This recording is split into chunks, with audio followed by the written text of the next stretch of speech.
Hello everyone, कैसे हो आप सब लोग। आई होप आप सब लोग बहुत फाइन होंगे। And now we are in the lecture number 2 of total income questions from the module. So जैसा कि फ्रेंड्स हमने फर्स्ट लेक्चर में डिस्कस किया था अबाउट के जो टोटल इनकम के क्वेश्चन है उसको आपको किस तरह से कैलकुलेट करना है, और टोटल इनकम का क्वेश्चन एग्ज़ाम में आता ही है, कंपलसरी बेसिस पे आता है। ऐसे अगर आपका सारे चैप्टर्स क्लियर हो तो टोटल इनकम का क्वेश्चन अच्छे से समझ में आता है। ठीक है, अगर कुछ क्वेश्चंस हैं, मतलब कुछ चैप्टर्स हैं जो आपने अभी तक नहीं किए और फिर आप टोटल इनकम का क्वेश्चन करोगे तो आपको समझ में इतना नहीं आएगा। ओके, सो टोटल इनकम का क्वेश्चन आप तभी कर सकते हो जब आपके सारे चैप्टर्स जो इनकम टैक्स एक्ट में आपके सिलेबस में है, स्पेसिफिकली इंटरमीडिएट लेवल पे, वो कंप्लीट कर लेते हो, उसके बाद ही आप टोटल इनकम का क्वेश्चन कर सकते हो। ठीक है, सो यहाँ पे लिखा हुआ है पूर्वी एज 55 ईयर्स है उनका, is a chartered accountant in practice. She maintains her accounts on which basis, cash basis. So as per section 145 के मुताबिक, आप दो तरीके से बुक्स ऑफ अकाउंट मेंटेन कर सकते हो। एक आप मेंटेन कर सकते हो ऑन द कैश बेसिस और दूसरा आप मेंटेन कर सकते हो अक्रूवल बेसिस पे।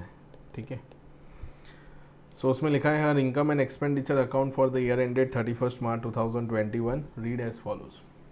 अभी क्या होता है, अक्रूवल बेसिस पे जो बुक्स ऑफ अकाउंट मेंटेन किए होते हैं उसमें हमें एडजस्टमेंट्स करने पड़ते हैं। एडजस्टमेंट मतलब ऐसी इनकम उन्होंने क्रेडिट कर दी जो बिजनेस इनकम क्रेडिट, मतलब बिजनेस इनकम नहीं है, तो उसकी इफेक्ट हम वहाँ से हटाएंगे। फिर एडजस्टमेंट में ऐसी कुछ इनकम दे रखी होगी जो या तो ऐसा कोई एडजस्टमेंट दे रखा है जिसका आपको डिडक्शन नहीं मिलता, तो उसको हम डिसअलाउ कर देंगे। ठीक है, सो जब अक्रूवल बेसिस पे क्वेश्चन आता है, अक्रूवल बेसिस वाला क्वेश्चन आता है, तो उसमें थोड़े आपको एडजस्टमेंट्स करने पड़ते हैं। लेकिन अगर जब आपको कैश बेसिस वाला क्वेश्चन पूछा जाता है तो आपको वही इनकम को कंसीडर करना है जो बिजनेस इनकम के अंदर आता है। ठीक है, सो स्टार्ट करते हैं। एक्सपेंडिचर दिया हुआ है, इनकम दिया हुआ है। ठीक है, सो देखिए इसके अंदर फीस अर्न ऑडिट से उनका 27,88,000 हुआ है। टैक्सेशन सर्विस ये भी है, कंसल्टेंसी 12,70,000, 55,98,300 ये उनका फीस अर्न है। Dividend received on 30th of April 2020 on shares of x limited N Indian company, gross है। तो ये जो डिविडेंड होता है दोस्तों, ये IFOS में टैक्सेबल होता है। तो देखो यहाँ पे नेट प्रॉफिट आपको दिया हुआ है 9,28,224, उसमें से ये जो डिविडेंड इनकम है उसको हम माइनस कर देंगे। क्यों? क्योंकि ये बिजनेस इनकम नहीं है, अदर सोर्सेज की इनकम है। ठीक है, सो हमें इसको माइनस करना है।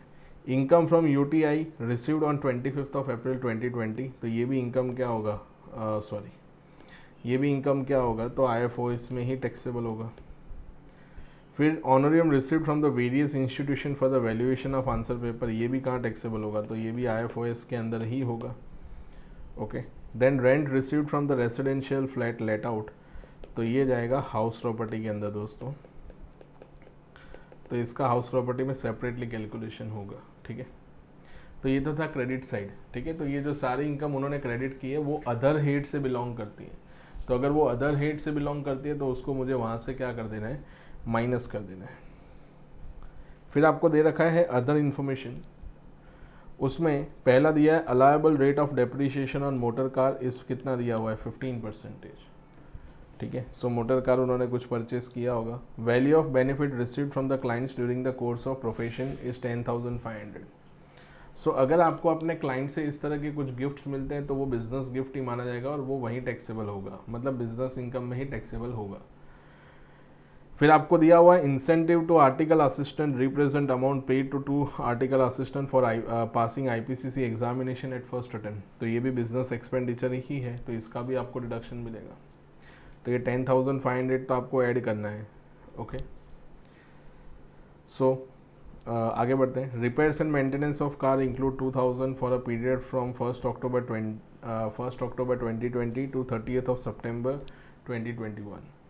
तो इससे कोई फ़र्क पड़ता नहीं है, जो रिपेयर्स एंड मेंटेनेंस एक्सपेंस किया है तो उन्होंने इस पीरियड का है। कुछ आधा पीरियड जो है वो किसको बिलोंग करता है, तो वो नेक्स्ट ईयर में बिलोंग करता है, मतलब 31 मार्च 2021 तक का जो अमाउंट है, ठीक है, वो आपको नहीं दे रखा है, आपको पूरे पीरियड का अमाउंट दे रखा है 2,000 रुपीज़। सो ये जो 2,000 रुपीज़ आपको एक्सपेंडिचर दे रखा है, सो ऊपर आपको यहाँ दे रखा है कि जो भी बुक्स ऑफ अकाउंट मेंटेन हो रहे हैं वो कौन से बेसिस पे हो रहे हैं, कैश बेसिस पे। तो ऐसे देखने जाए तो ये जो हम ऐसा बोल सकते हैं कि out of this 2000 rupees 6 months current period का होगा, ठीक है। तो 6 डिवाइड बाई 12 करेंगे तो ये 1000 कौन से प्रीवियस ईयर का है, तो ये है 21-22 का, मतलब 1 अप्रैल 21 से लेकर कहाँ तक, तो 30 सितंबर 21 तक का। पर फिर भी आपको इसका डिडक्शन तो मिल ही जाएगा, क्योंकि जो assessee books of account maintain कर रहा है वो कौन से बेसिस पे कर रहा है, कैश बेसिस पे कर रहा है, ठीक है। सो ये ध्यान रखना। फिर यहाँ पे दिया हुआ है salary includes 30,000 to a computer specialist in cash for assisting miss Poovi in one professional assignment. तो कैश पेमेंट आप करोगे दोस्तों, तो कैश पेमेंट आप करोगे तो वो क्या हो जाएगा, तो वो तो डिसअलाउ हो जाएगा ना, तो इसको हम क्या कर देंगे, डिसअलाउ कर देंगे।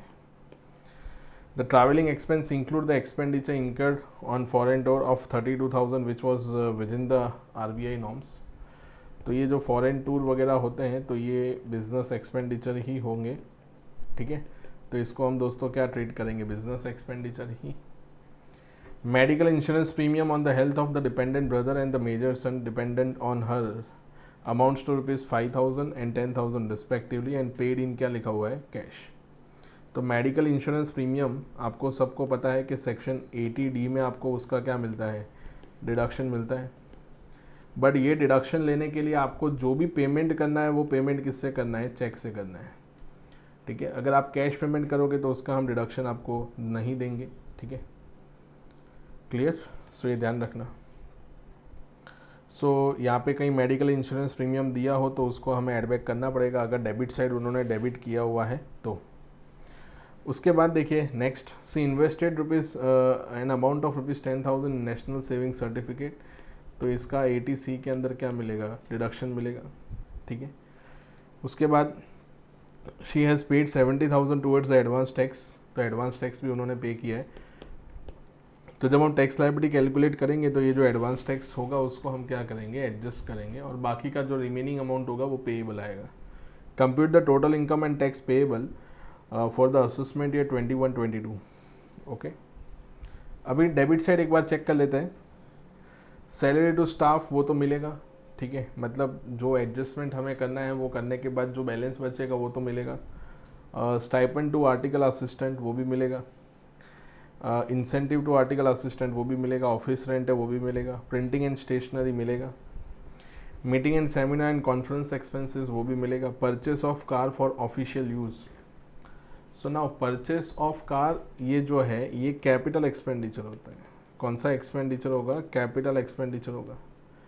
तो अगर वो कैपिटल एक्सपेंडिचर होगा तो सेक्शन 32 में आपको उसका क्या मिलेगा, डेप्रिसिएशन मिलेगा। आप पूरा का पूरा डेबिट नहीं कर सकते हो यहाँ पे। फिर आपको दे रखा है repair and maintenance and repairs and maintenance दे रखा है इन पेट्रोल ऑफ कार, तो 4,000 ये भी मिलेगा क्योंकि ऑफिशियल पर्पज़ के लिए यूज़ हो रहा है। देन ट्रैवलिंग एक्सपेंस है वो भी मिलेगा। Municipal tax paid in respect of the house property. So ये जो हाउस प्रॉपर्टी है उसकी इनकम को हमने यहाँ से हटा दिया, तो उसके रिलेटेड जो एक्सपेंडिचर है वो भी हमें यहाँ से क्या करने पड़ेंगे, हटाने पड़ेंगे, ठीक है। तो इसको मैं क्या कर दूँगा, ऐड कर दूँगा। अंडरस्टूड, ठीक है। सो जैसा कि आपको फर्स्ट लेक्चर में बताया गया था कि जब भी आप टोटल इनकम का क्वेश्चन स्टार्ट करते हो तो आपका स्टार्टिंग पॉइंट क्या होना चाहिए, तो आपका स्टार्टिंग पॉइंट होना चाहिए net profit. So net profit में चले जाते हैं 928,224, ठीक है। सो ये रहा 928,224। उसके बाद आप क्रेडिट साइड देखिए, आप सब लोग देखिए क्रेडिट साइड देखिएगा। तो क्रेडिट साइड ऐसी इनकम जो बिजनेस इनकम नहीं है फिर भी उसको वहाँ क्रेडिट किया हुआ है, तो उसकी इफेक्ट को हमें हटा देना है। अभी हम कौन सा इनकम कैलकुलेट कर रहे हैं फ्रेंड्स, बिजनेस इनकम। तो हमें सिर्फ बिजनेस इनकम का ही कैलकुलेशन करना है। अगर अदर इनकम जो P&L में क्रेडिट की है जो किसी और हेड में टैक्सेबल होती है उसको वहाँ से माइनस करना है। तो यहाँ पे आप देख सकते हो डिविडेंड इनकम था 10,524, तो उसको हमें माइनस करना है यहाँ से, क्योंकि डिविडेंड इनकम ऑलवेज IFOS में ही टैक्सेबल होगा। इनकम टैक्स ने क्लियरली लिखा हुआ है कि डिविडेंड इनकम IFOS में ही टैक्सेबल होगा। ये आपको सेशन में भी बताया गया होगा, ठीक है। इवन इफ अगर आपके पास शेयर स्टॉक इन ट्रेड में है फिर भी आपको डिविडेंड मिलता है तो भी वो IFOS में ही टैक्सेबल होगा, वो बिजनेस इनकम में नहीं होगा। फिर यहाँ पे दिया हुआ है इनकम फ्रॉम UTI, तो वो भी अदर सोर्सेज में ही जाएगा। Then honorarium for valuation of answer paper वो भी अदर सोर्सेज में जाएगा। एंड लास्ट में एक हाउस प्रॉपर्टी था, तो ये सारे इफेक्ट उन्होंने क्या कर दिए, माइनस कर दिया, आप देख सकते हो, ठीक है। सो ये माइनस कर देना यहाँ से, ठीक है। तो क्रेडिट साइड का हो गया। फिर जाना है आपको एडजस्टमेंट में। तो एडजस्टमेंट में जाने के बाद आपको कुछ ऐसे एडजस्टमेंट्स दिए होंगे जिसका आपको रिडक्शन नहीं मिल सकता। जैसे मोटर कार है, तो मोटर कार पे डेप्रीशिएशन 15% है, ठीक है। तो मोटर कार के ऊपर डेप्रीशिएशन दे दो 80,000 मल्टीप्लाई बाय 15% करूँगा। बट मोटर कार जो है वो कितने टाइम पीरियड के लिए यूज़ की गई है, तो जो आप देख सकते हो मोटर कार जो है वो 1 अक्टूबर 20 को परचेस की। तो 1 अक्टूबर से 31 मार्च तक काउंट करूँगा, तो जो पुट टू यूज़ होगा वो लेस देन क्या होगा, तो 182 डेज से कम होगा, ठीक है। मतलब 180 डेज से क्या होगा, कम होगा। देख लेते एक बार। इन्होंने ऐसे किया हुआ है कि अजम्पशन किया हुआ है कि पुट टू यूज़ 180 डेज से क्या है, ज़्यादा है, तो डेप्रीशिएशन यहाँ पे क्या लिया हुआ है, फुल लिया हुआ है। नीचे उन्होंने ऑल्टरनेटिव सॉल्यूशन भी दिया है, आप देख सकते हो। Alternatively, the question can be solved by assuming that the motor car has been put to use for less than 180 days and accordingly only 50% of depreciation would be allowable. तो इन्होंने 100% से किया है क्योंकि कोई स्पेसिफिक डेट नहीं दे रखी है। तो 12,000 आ गया, 80,000 मल्टीप्लाई बाय 15% डायरेक्टली, ओके। उसके बाद सेकेंड एडजस्टमेंट देखो। सेकेंड एडजस्टमेंट में आपको दे रखा है value of benefit received from clients. तो अगर आपको बिजनेस फ्रेंड्स, आपके बिजनेस फ्रेंड्स होते हैं, तो बिजनेस फ्रेंड्स की तरफ से आपको गिफ्ट मिलता है तो बिजनेस इनकम ही होगा। तो इसको ऐड नहीं किया था, ठीक है। सो इसको हम टैक्सेबल कर देंगे। फिर ये जो आर्टिकल को स्टाइपेंड पे किया वो तो मिलेगा, रिपेयर्स एंड मेंटेनेंस से ये भी मिलेगा। ये सैलरी जो कैश में पेमेंट हुआ है वो डिसअलाउ करना पड़ेगा। तो कैश में जो सैलरी दिया हुआ है उसको उन्होंने डिसअलाउ किया होगा, ठीक है। ये रहा, understood. Amount paid for the purchase of car वो भी डिसअलाउ किया है क्योंकि कैपिटल एक्सपेंडिचर है। म्यूनसिपल टैक्सेस हैं वो भी डिसअलाउ किया हुआ है, ठीक है, आप देख सकते हो। एंड वो जो 10,500 की इनकम थी जो इसको क्रेडिट नहीं की थी उसको हमने क्रेडिट कर दिया, ओके, क्लियर। तो ये सारे एडजस्टमेंट करने के बाद यहाँ पे आप देख सकते हो आपकी बिजनेस इनकम है 9,20,200। अभी क्वेश्चन में फ्रेंड्स सिर्फ और सिर्फ बिजनेस इनकम नहीं था, दूसरी भी इनकम आपको देखने को मिली। एक आपको मिला हाउस प्रॉपर्टी का इनकम। तो हाउस प्रॉपर्टी का किस तरह से कैलकुलेट करना है, तो आपको रेंटल इनकम दे रखी है। तो ये जो रेंटल इनकम दे रखा है यही आपका क्या हो गया, तो यही आपका GAV हो गया। तो ये कितना होगा, तो ये हो गया 85,600। इसमें से मुझे क्या माइनस करना है, तो इसमें से मुझे माइनस करना है म्यूनसिपल टैक्सेस पेड। तो म्यूनसिपल टैक्स पेड कितना है, सामने देख सकते हो आप, डेबिट साइड कुछ था, ओके। सो वो है 3,000, तो इसको माइनस कर देना है, तो बैलेंस बचेगा 82,600। फिर उसमें से आपको 30% स्टैंडर्ड डिडक्शन माइनस करना है and interest on borrowed capital ये माइनस करना है, ओके। सो आप देख सकते हो आंसर के अंदर ये रहा, इनकम फ्रॉम हाउस प्रॉपर्टी 85,600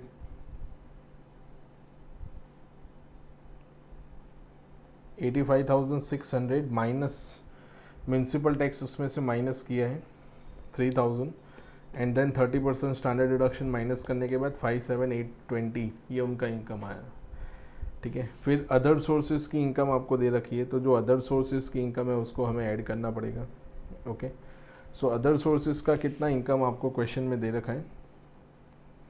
सो एक तो डिविडेंड इनकम दे रखा है, ओके। सो नाउ आपको भी पता है डिविडेंड इनकम जो है वो अभी शेयर होल्डर के हाथ में टैक्सेबल होगा क्योंकि गवर्नमेंट ने डिविडेंड डिस्ट्रीब्यूशन टैक्स एबॉलिश कर दिया है, तो वो शेयर होल्डर के हाथ में टैक्सेबल होगा, पहले एग्जेम्प्ट होता था।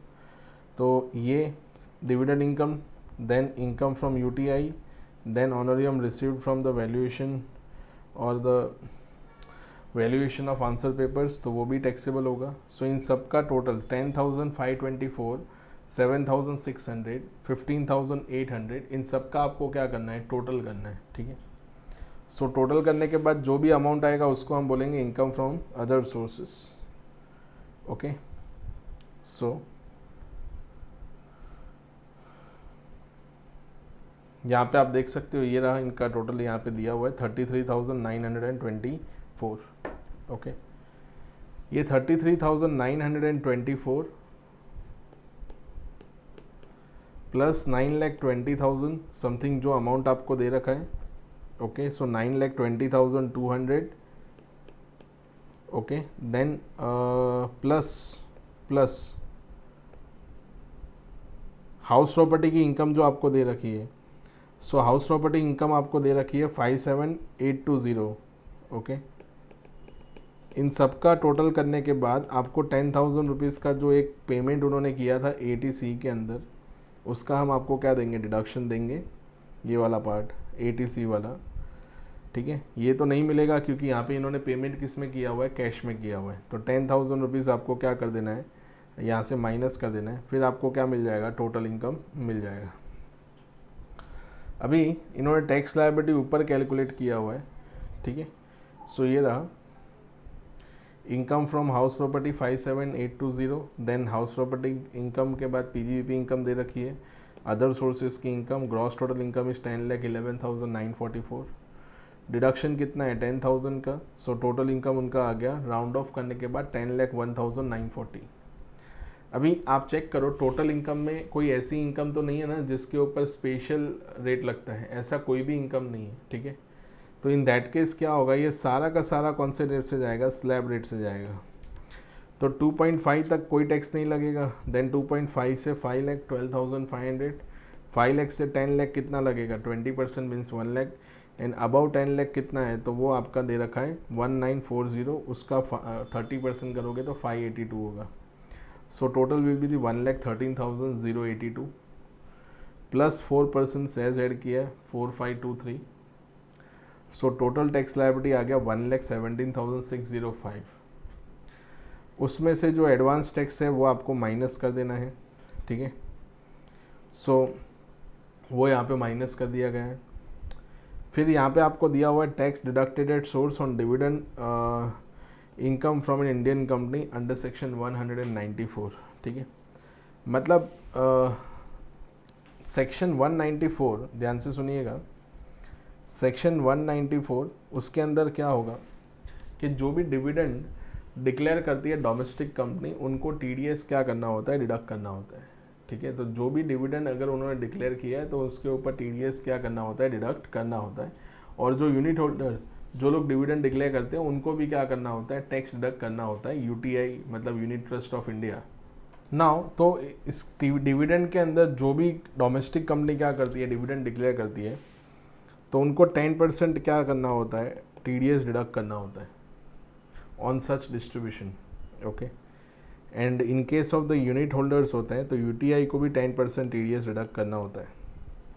बट क्वेश्चन में कहीं दिया हुआ नहीं है कि TDS उन्होंने डिडक्ट किया है या नहीं, क्योंकि यहाँ पे एक वर्ड जो उन्होंने क्लियरली इंडिकेट किया हुआ है कि यहाँ पे जो भी अमाउंट है ये ग्रॉस अमाउंट है, ठीक है। मतलब ये नेट ऑफ करके नहीं दिया है, इसमें TDS की इफेक्ट नहीं दी है। यहाँ पे भी आप देख सकते हो, तो ये जो इनकम फ्रॉम UTI ये भी आपको ग्रॉस दे रखा है, ठीक है। तो वहाँ पे भी कोई TDS की इफेक्ट दी नहीं है, ठीक है। सो फिर उस केस में यहाँ पे उन्होंने मतलब इंस्टीट्यूट की मॉडल में उन्होंने माइनस आपको किया 1052 एंड कितना 760, ठीक है। सो इन्होंने ये अजम्पशन किया है कि यहाँ पे TDS डिडक्ट हो चुका होगा, तो TDS डिडक्ट होगा, तो इसलिए यहाँ से क्या किया उन्होंने, माइनस कर दिया है, ठीक है। सो 1812, ओके, तो 45793 राउंड ऑफ करने के बाद इतना क्या आएगा आपका टैक्स लायबिलिटी आएगा, ओके। सो नाउ तो इतना टैक्स आपको क्या करना है, पे करना है। अभी दूसरा एक मैंने जैसा आपको बताया ऑल्टरनेटिव स्कीम्स भी आप जा सकते हो। सो ऑल्टरनेटिव स्कीम के लिए एक सेक्शन जो मैंने आपको बताया सेक्शन 115BAC, तो उसमें आपको क्या ध्यान रखना है कि आपको कुछ रिस्ट्रिक्शंस होंगे वो फॉलो करने पड़ेंगे। जैसे कोई भी डिडक्शन नहीं मिलेगा, no deduction on account of जो भी एडिशनल चीज़ें हैं लाइक एडिशनल डेप्रिशिएशन, तो वो तो क्वेश्चन में कहीं था ही नहीं। फिर साइंटिफिक रिसर्च, उसका आपको डिडक्शन नहीं मिलेगा, 10AA का नहीं मिलेगा। इवन अगर आप सैलराइड पर्सन हो तो कोई स्टैंडर्ड डिडक्शन नहीं मिलेगा, LTC नहीं मिलेगा, HRA नहीं मिलेगा, ATC से ATU का नहीं मिलेगा, ठीक है। तो ये सारे एडजस्टमेंट्स आपको करने हैं। सो उनकी जो इनकम है, उस इनकम मतलब ये जो उनका टोटल इनकम है 10,01,944, उसके अंदर ऐसी कोई भी एडजस्टमेंट हुआ है जो उस सेक्शन को रिलेट कर रहा हो जिसमें सेक्शन 115 BAC ने रिस्ट्रिक्शन लगा रखा है। तो ऐसा कोई भी डिडक्शन नहीं था एक्सेप्ट एक डिडक्शन को छोड़ के जो चैप्टर 6A में हमने 80C में लिया। तो वो जो 10,000 का रिडक्शन लिया वो आपको यहाँ पे क्या कर देना है, ऐड कर देना है। यहाँ पे देखो लिखा हुआ है प्रोविज़न अंडर सेक्शन 115 BAC, तो ये दिया हुआ 10,11,944। ओके, उसके बाद 10,000 इन्होंने ऐड कर ही दिया है, डायरेक्ट ऐड कर दिया है। तो हम क्या करेंगे, तो 10,01,944 प्लस 10,000 आप ऐड करोगे तो यही फिगर आ जाएगा ना। ओके, फिर उसके ऊपर उन्होंने टैक्स लायबिलिटी कैलकुलेट किया है। तो आपको भी पता है 2.5 तक कोई ज़ीरो टैक्स है, 2.5 से लेकर कहाँ तक, तो 5 लाख तक 5%, 5 लाख से कहाँ तक 7.5, 10%, देन 7.5 टू 10 लाख आपको 5% एवरी लेवल पे बढ़ाते जाना है। तो वो यहाँ पे आपको दे रखा है, ठीक है। 80,484 आया, उसमें से एडवांस टैक्स और ये TDS अजम्पशन किया है कि उन्होंने डिडक्ट किया होगा, तो माइनस करने के बाद 8670 ये उनका टैक्स लायबिलिटी आ रहा है, ठीक है।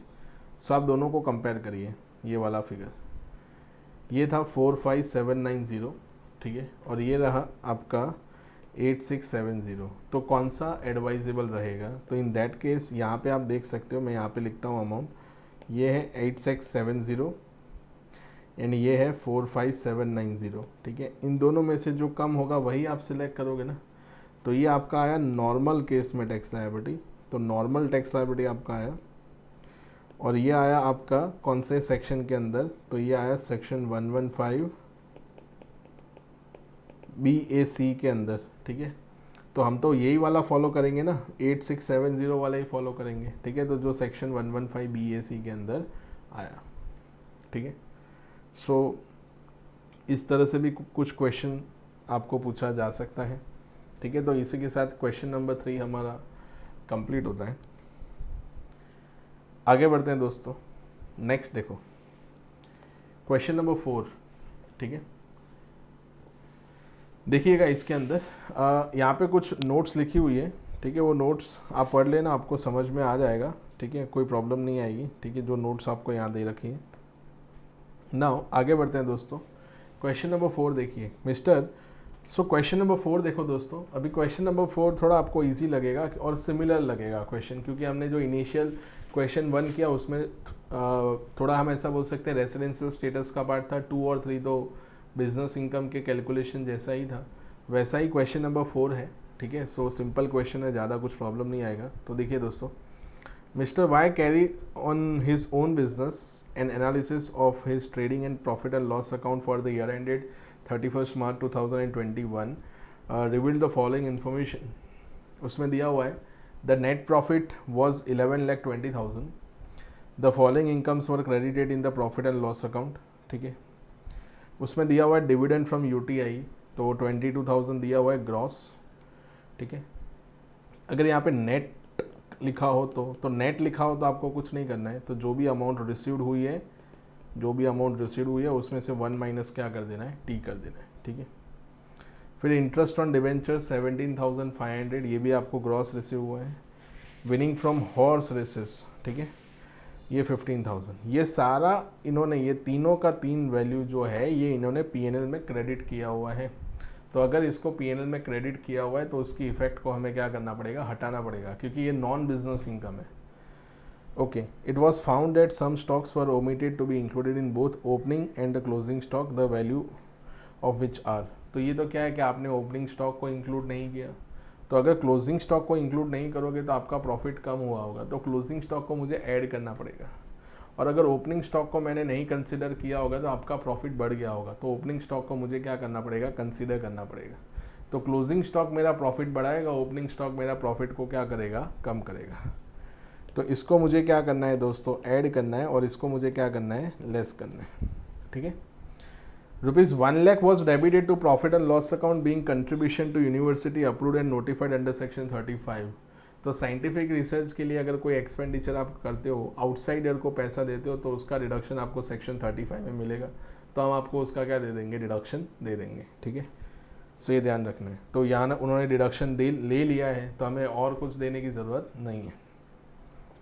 Salary includes 20,000 paid to his brother which is unreasonable to the extent of ₹2500। तो ये वही वाला है पेमेंट टू रिलेटिव वाला। तो अगर आप रिलेटिव को पेमेंट करोगे, पेमेंट टू रिलेटिव, तो वो सेक्शन 40A सब सेक्शन 2 के अंदर क्या होगा, डिसअलाउ होगा। Advertisement expense include 15 gift packets of a dry fruits costing ₹1000 per packet presented to important customer. तो ये भी बिजनेस एक्सपेंडिचर ही है, तो इसका हम कोई ट्रीटमेंट नहीं देंगे, ठीक है। तो ये इसका कोई ट्रीटमेंट नहीं होगा, इसका होगा, इसका भी होगा, इसका भी होगा। एडवर्टीजमेंट एक्सपेंस हो गया। The total expense on car was 78,000। The car was use both for business and personal purpose. 3/4 of क्या है, तो बिजनेस पर्पस के लिए। तो हम ऐसा बोल सकते हैं 78,000 का 25% मतलब 1/4, ये आपको वापस से क्या कर देना है दोस्तों, ऐड कर देना है, ठीक है। Miscellaneous expense include ₹30,000 paid to AN company a goods transport operator in cash on 31st of January 2021 for distribution of the company's product to the warehouses. So आपको भी पता है कि सेक्शन 40A दोस्तों, सेक्शन 40A सब सेक्शन 3, अगर उसके अंदर आप कैश पेमेंट करते हो, cash payment in excess of ₹10,000, तो उसको डिसअलाउ करते हैं। लेकिन उसका एक एक्सेप्शन भी था, अगर आपको याद हो तो एक्सेप्शन था कि अगर गुड्स ट्रांसपोर्ट एजेंसी होगा तो उस केस में 35,000 तक लिमिट चलेगा। तो इस केस में 35,000 है तक है, तो कोई प्रॉब्लम नहीं है। Depreciation debited in the books was 55,000 and depreciation allowed as per the income tax rules is 50,000। तो आपको क्या करना है, तो जो बुक्स वाला डेप्रिशिएशन है, कौन सा बुक्स वाला डेप्रिशिएशन है उसको ऐड करना है, और एक्ट वाला डेप्रिशिएशन है उसको माइनस करना है, ठीक है। फिर आपको यहाँ पे दिया हुआ है ड्राइंग्स, कितना दिया हुआ है, ₹10,000 एंड इन्वेस्टमेंट इन NSC, तो ये ATC के अंदर आपको इसका डिडक्शन मिलेगा। अब ये ड्राइंग्स का क्या किया है, उन्होंने क्रेडिट किया है, डेबिट किया है, वो कुछ लिखा नहीं है। Compute the total income of mister Y for the assessment year 21-22 assuming that he has not opted for 115 BAC, मतलब वो 115 BAC का बेनिफिट नहीं ले रहे, ओके। सो यहाँ पे देख सकते हो आप कंप्यूटेशन ऑफ टोटल इनकम, ठीक है। सो फिर सबसे पहले उन्होंने बिज़नेस इनकम कैलकुलेट किया है। तो बिज़नेस इनकम के अंदर जो भी नेट प्रॉफिट है 11,20,000, उसके अंदर जो पहले उन्होंने सेकेंड एडजस्टमेंट में दिया हुआ है कि जो भी इनकम ये है सारी की सारी IFRS की इनकम है, तो इसको उन्होंने माइनस किया होगा। सो आप देख सकते हो ये रहा, income credited to profit and loss account but not taxable as a business income. तो ये तीनों का तीनों एडजस्टमेंट यहाँ पे किया हुआ है, ठीक है। सो ये ध्यान रखना है। उसके बाद देखिए नेक्स्ट देखिएगा,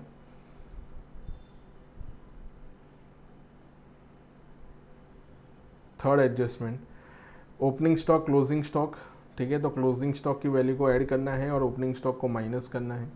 1 लाख रुपीज़ का कुछ भी नहीं करेंगे हमें, ठीक है। सैलरी ये जो है 2500 ऐड करना है, तो ये देख सकते हो आप 2500 यहाँ पे ऐड किया हुआ है, ओके। मोटर कार एक्सपेंस जो 25% बताया था वो डिसअलाउ होगा, ठीक है। उसके बाद नेक्स्ट एडवर्टीजमेंट एक्सपेंसेस 15, तो वो तो आएगा। फिर टोटल एक्सपेंसेस ऑन कार वो ऐड कर दिया। मिसलेनियस एक्सपेंस है जिसमें 30,000 रुपीज़ पेमेंट कैश में किया है, तो ट्रांसपोर्ट ऑपरेटर को पेमेंट आप कैश में कर सकते हो अप टू एक्सटेंट ऑफ 35,000, तो वो पॉसिबल है। डेप्रिशिएशन जो बुक्स वाला होगा उसको ऐड करेंगे और इनकम टैक्स वाला माइनस करेंगे, ठीक है। तो सेम टू सेम वही हुआ है। अब ये ड्राइंग्स जो है ये हम ऐसा अज्यूम करते हैं कि इसको उन्होंने डेबिट किया होगा, debited to profit and loss account, ठीक है। तो इसको भी आपको क्या कर देना है, डिसअलाउ कर देना है, ओके। इन्वेस्टमेंट इन NSC, तो इन्वेस्टमेंट इन NSC जो उन्होंने किया है वो भी उन्होंने डेबिट किया होगा, ऐसा ही हमें मान के चलना है जैसा सेम टू सेम ड्राइंग्स के लिए। तो ये drawings 10,000 and investment in NSC, ये दोनों आपको ऐड करने हैं लास्ट में। तो ये सब कुछ माइनस करने के बाद ये जो इनकम आपको मिलेगा ये आपका बिजनेस इनकम होगा। उसके बाद दोस्तों आपको टोटल इनकम पूछा हुआ है, तो बिजनेस इनकम आपको मिल गया। अदर सोर्सेज की इनकम आपके पास है, वो तीनों इनकम जो थी वो क्रेडिट की थी, तो उनका टोटल आपको करना है किसका, तो 22,000, 15,000 प्लस 17,500, ठीक है। तो जो भी वैल्यू आता है ओके, उसको पुटअप करके, और फिर लास्ट में एक जो उन्होंने एनएससी में पैसा इन्वेस्ट किया उसका एटीसी में आपको डिडक्शन मिल जाएगा। तो टोटल इनकम उनका हुआ 11,61,000। तो अगर मान लो कि सर हमें सेक्शन 115 BAC के अंदर टैक्स लायबिलिटी कैलकुलेट करने को बोला होता, तो अगर 115 BAC के अंदर अगर आपको टैक्स लायबिलिटी कैलकुलेट करने के लिए बोला होता तो आप कर सकते हो, कोई प्रॉब्लम नहीं है। आपने ऐसा कोई स्पेसिफिक डिडक्शन नहीं लिया, ठीक है, बट सिर्फ एक डिडक्शन आपने लिया। एक तो वो कंट्रीब्यूशन जो ये साइंटिफिक रिसर्च वाला था 1 लाख रुपए, उसको मुझे ऐड करना पड़ता। फिर दूसरा ये जो ATC का हमने 15,000 लिया, वो मुझे ऐड करना पड़ता, ठीक है, और तो कुछ है नहीं। तो ये 11,61,000 के अंदर 1,15,000 हमें और एड ऑन करना पड़ता, ठीक है। सो ये ध्यान रखिएगा। सो इसी के साथ हमारा क्वेश्चन नंबर 4 कंप्लीट होता है। आगे बढ़ते हैं नेक्स्ट क्वेश्चन नंबर 5 की तरफ, देखिएगा उसके अंदर। उसके बाद देखिए question number 5, okay.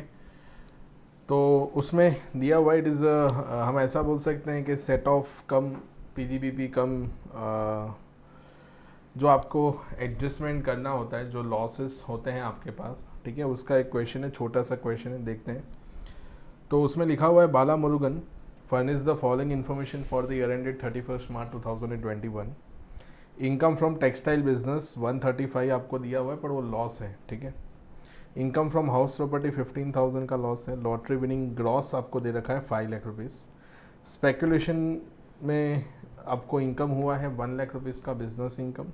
Income by way of salary computed आपको दिया हुआ है। कंप्यूटेड मतलब वो जो डिडक्शन अंडर सेक्शन 16 है वो माइनस करने के बाद ही का दिया हुआ है। फिर आपको दिया हुआ है long term capital gain under section 112, तो वो आपको दे रखा है 70,000, ठीक है। Compute is total income and tax liability and advance tax obligation अगर आती है तो assume he does not opt for the section 115 BAC। सो देखिएगा, सबसे पहले तो जो सैलरी इनकम है, ठीक है, उसी को हम देख लेते हैं। तो सैलरी इनकम आपको दे रखा है 60,000। अभी ये कंप्यूटेड है तो आपको फर्दर कोई 50,000 का स्टैंडर्ड डिडक्शन देने की ज़रूरत नहीं है। तो ये 60,000 में से ये 15,000 ये मैं माइनस कर दूंगा, तो माइनस करने के बाद जो आएगा ये 45,000 रुपीज़ आपका इनकम होगा, ठीक है, सैलरी के अंदर से। फिर आपको दे रखा है इनकम फ्रॉम कैपिटल गेन। तो कैपिटल गेन के अंदर से बिजनेस इनकम आपको दे रखा है, ठीक है। सो बिजनेस इनकम आपको दे रखा है फ्रेंड्स, वो है 1 लाख रुपए। और एक बिजनेस लॉस आपको दे रखा है, normal business loss, speculative business loss नहीं है। आपको ये पता है कि स्पेकुलेटिव बिजनेस का लॉस सिर्फ स्पेकुलेटिव बिजनेस की इनकम के सामने ही एडजस्ट होता है। तो ये यहाँ से हम क्या कर देंगे, 1 लाख रुपीज़ माइनस कर देंगे ऐसे। तो 35,000 अभी भी क्या रहेगा, 35,000 अभी भी अनएब्जॉर्ब लॉस रहेगा ना, ठीक है। पर वो अनएब्जॉर्ब लॉस हम किसके सामने सेट ऑफ कर सकते हैं, ऐसी कौन सी दूसरी इनकम है, लॉटरी इनकम के सामने तो नहीं कर सकते, उस पर तो फ्लैट लगेगा, ठीक है, 30%। तो इस पर तो फ्लैट 30% आएगा। लेकिन ये जो कैपिटल गेन इनकम है 70,000, उसके सामने मैं ये 35,000 माइनस कर सकता हूँ। तो 70,000 में से यहाँ से 35,000 हम क्या कर देंगे, माइनस कर देंगे। तो बाकी का बैलेंस बचा कितना, 35,000 रुपीज़ बचा। अंडरस्टूड। तो ये 35,000 रुपीज़ आपका long term capital gain. Then आपका सैलरी इनकम जो था वो 45,000 के आसपास था, ठीक है। सो अभी कैलकुलेट कर लेते हैं। सो देखिए यहाँ पे 45,000 एंड देन ये 35,000 एंड 5 लाख, तो 5,80,000 आए जो हमारे मुताबिक भी आ रहा था, ठीक है। ये 35 प्लस 45 80 प्लस ये 5 लाख रुपीज़ की जो इनकम हुई है वो आपको टोटल करना है 5,80,000। फिर यहाँ पे लिखा हुआ है computation of a tax liability for assessment year 21-22। सो उनकी जो इनकम है, टोटल इनकम 580, उसमें से नॉर्मल इनकम कितनी है, तो 45,000 सैलरी इनकम है, 35,000 आपका LTCG इनकम रहा एंड ये आपका रहा 5 लाख लॉटरी इनकम। तो ये 35,000 जो था 112A वाला, तो आपको फर्स्ट लेक्चर में बताया था कि ये तो क्या हो जाएगा, शिफ्ट हो जाएगा ना इसके अंदर, ठीक है। तो शिफ्टिंग हो जाएगा तो आपका जो स्लैब वाला इनकम होगा वो 80,000। तो सर क्या लॉटरी इनकम में से शिफ्टिंग नहीं कर सकते? द आंसर इज़ नो, आप शिफ्टिंग लॉटरी इनकम में से नहीं कर सकते। तो ये 5 लाख का तो आपको 30% पे करना है, तो 5 लाख का 30% कितना होगा? तो 1,50,000। ओके, इसके ऊपर 4% हम क्या करेंगे सेस, तो वो 6,000 होगा, तो 1,56,000 आपका टैक्स लायबिलिटी होगा। ठीक है, सो ये ध्यान रखना है। क्लियर? उसके बाद कहीं लिखा नहीं है कि TDS डिडक्ट हुआ है या नहीं, तो हमें ऐसा ही मान के चलना होगा कि TDS क्या हुआ होगा दोस्तों, डिडक्ट हुआ होगा। तो अगर TDS क्या होता है, डिडक्ट हो जाता है, ध्यान से सुनना, TDS अगर डिडक्ट होता है अंडर सेक्शन 194B, तो उस पर 1,50,000 ऑलरेडी उनका TDS डिडक्ट हो चुका होगा। तो यहाँ पे उनकी टैक्स लायबिलिटी कितनी आएगी? तो ये उनकी टैक्स लायबिलिटी कितनी होगी? तो वो होगी 6,000 रुपीज़। अभी क्या होता है दोस्तों, ध्यान से सुनिए, एज पर सेक्शन 210 के मुताबिक एडवांस टैक्स आपको तभी पे करना होता है जब आपका टैक्स लायबिलिटी 10,000 रुपीज़ से क्या हो, ज़्यादा हो। लेकिन यहाँ पे आपका टैक्स लायबिलिटी 6,000 रुपीज़ से मतलब 6,000 रुपीज़ है, मीन्स 10,000 से कम है, तो आपको कोई एडवांस टैक्स ऑब्लिगेशन एप्लीकेबल नहीं होगा। ठीक है, सो जो भी कौन है SSC, तो बाला मुरुगन, उनको कोई एडवांस टैक्स पे करना नहीं है। सो आप देख सकते हो इसका सॉल्यूशन। ठीक है, फिर हम स्टार्ट करते हैं question number 6। Okay, now question number 6 देखिए, यहाँ पे आपको दे रखा है मिस्टर राजीव, एज उनका 50 ईयर्स है, a resident individual and practising chartered accountant, furnish you the receipts and payment account for the financial year 2021। तो यहाँ पे ये जो कैलकुलेशन हमें करना है, ये थोड़ा हमें डिफरेंट मेथड से करना पड़ेगा। अभी तक हम क्या करते थे कि जो भी आपका नेट प्रॉफिट होता था वो नेट प्रॉफिट के अंदर हम एडजस्टमेंट करते थे, लेकिन ये जो यहाँ पे ये रिसिप्ट एंड पेमेंट अकाउंट आपको दे रखा है, इसमें हमें किस तरह से एडजस्टमेंट करना है। तो जो भी आपका क्या होता है, रिसिप्ट होता है, वो वही रिसिप्ट कंसीडर करना है जो कौन सा रिसिप्ट होता है, बिजनेस रिसिप्ट होता है। ठीक है, और आपको जो एक्सपेंसेस माइनस करने, वो वही एक्सपेंसेस माइनस करने हैं जो बिजनेस एक्सपेंसेस होते हैं। अभी तक हमने जो बुक्स ऑफ अकाउंट देखे उसमें क्या होता था कि नेट प्रॉफिट होता था, पर नेट प्रॉफिट जो होता था उसके अंदर ऐसी इनकम जो बिजनेस इनकम नहीं होती है, पर फिर भी उसको क्रेडिट किया होता है, तो उसकी इफेक्ट को हम क्या करते हैं, हटा देते हैं, और उसके अंदर जो एडजस्टमेंट्स हमें रिक्वायर्ड एडजस्टमेंट्स होते हैं वो रिक्वायर्ड एडजस्टमेंट्स हम कर लेते हैं। ठीक है, लेकिन यहाँ पे ऐसा नहीं है, यहाँ पे वही इनकम को आपको कंसिडर करना है जो इनकम बिजनेस इनकम के अंदर कंसिडर होती है। ठीक है, सो देखिए यहाँ पे, सो 1 बाय 1 देखना है हमें। तो रिसिप्ट, तो मैंने आपको क्या बताया, वही रिसिप्ट को कंसिडर करना है जो बिजनेस रिसिप्ट है। तो पहला आपको दे रखा है, सो उसमें दिया हुआ है ओपनिंग बैलेंस 12,000, तो ये तो जो लास्ट ईयर का क्लोजिंग बैलेंस होगा वो करंट ईयर में ओपनिंग बैलेंस हुआ है रिसिप्ट्स का। Fees from the professional service आपको दे रखा है ग्रॉस। देन आपको दे रखा है रेंटल इनकम, उनको कुछ रिसीव हुआ है 50,000 का। Motor car loan from Canara bank at the rate of 9% per annum. Okay, तो ये जो रेंटल इनकम है ये तो हाउस प्रॉपर्टी में जाएगा, हम तो सिर्फ बिजनेस इनकम कैलकुलेट करेंगे हाल फिलहाल। तो ये आपका रिसिप्ट हो गया दोस्तों, ये क्या हो गया आपका, तो इसको हम कंसिडर करेंगे रिसिप्ट के अंदर। उसके अंदर आपको पेमेंट्स जो होंगे और जो बिजनेस के रिलेटेड पेमेंट्स होंगे वही हम माइनस करेंगे। तो अगर आप नीचे जाके सॉल्यूशन में देख सको, सो ये 59,38,000 उनका रिसिप्ट हुआ। अभी पेमेंट साइड देखते हैं। ठीक है, तो staff salary bonus and the stipend to article clerks, तो वो दे रखा है, तो ये आपको माइनस करना है डायरेक्टली। तो एक काम करते हैं, ये पेमेंट साइड देखने से पहले एडजस्टमेंट देख लेते हैं, ताकि अगर ये पेमेंट साइड के रिलेटेड कोई एडजस्टमेंट होगा तो उसको हम वहीं पे कर लेंगे कंप्लीट। सो एडजस्टमेंट में आ जाइए दोस्तों। Following further information is given to you. He occupies 50% of the building for own resident and let out the balance for the residential use at a monthly rent of rupees 5,000. The building was constructed during the year 97-98 when the housing loan was taken. तो अगर आपने construction 1 अप्रैल 1999 से पहले किया है और अगर उसके लिए आपने कोई क्या लिया हुआ है, लोन लिया हुआ है, तो उसके इंटरेस्ट के ऊपर आपको मैक्सिमम 30,000 का ही डिडक्शन मिल सकता है। ठीक है, तो ये आप अपने दिमाग में रखिएगा। Okay, motor car was put to use both for official and personal purpose. 1/5 of the motor car is used for the personal purpose. No car loan interest was paid during the year. तो अगर car loan interest ही नहीं पे किया तो अगर वो cash basis पे books of account maintain कर रहा होगा तो उसको डिडक्शन नहीं मिलेगा, क्योंकि उन्होंने एक्सपेंस का पेमेंट ही नहीं किया। Okay, the return down value of asset as on 1 April 2020 are given below. तो उसमें दिया हुआ है furniture and fitting 60,000, plant and machinery आपको दे रखा है 80,000, एयर कंडीशनर दे रखा है, फोटो कॉपी दे रखी है आपको, ठीक है ना, फोटो कॉपियर्स दे रखे हैं, कंप्यूटर 50,000 के दिए। Mister Rajiv follow the regularly cash accounting system, वो फॉलो कर रहे हैं। Compute the total income of mister Rajiv for the assessment year 21-22, assuming that he has not opted to pay tax under 115 BAC। Okay, so अभी क्या करना है, तो जो मोटर कार होगा उसका हम 1/5 डिडक्शन नहीं देंगे, ठीक है। और ये जो इसका डिस्कशन हमें करना पड़ेगा हाउस प्रॉपर्टी का, बाकी तो ये रिटर्न डाउन वैल्यू डेप्रिसिएशन तो हम कैलकुलेट कर सकते हैं। सो यहाँ पे देखिए ये तो पूरा आएगा, अदर एडमिनिस्ट्रेटिव एक्सपेंस ये भी पूरा आएगा, ऑफिस रेंट ये भी हमें पूरा ही माइनस करना है, तो आप नीचे जाके दे सकते हो उन्होंने एक्सपेंसेस माइनस किए होंगे, ये रहा 2150, 1148 एंड ऑफिस रेंट। फिर देखिए दोस्तों नेक्स्ट, फिर आपको दे रखा है housing loan repaid to SBI includes the interest of ₹88,000।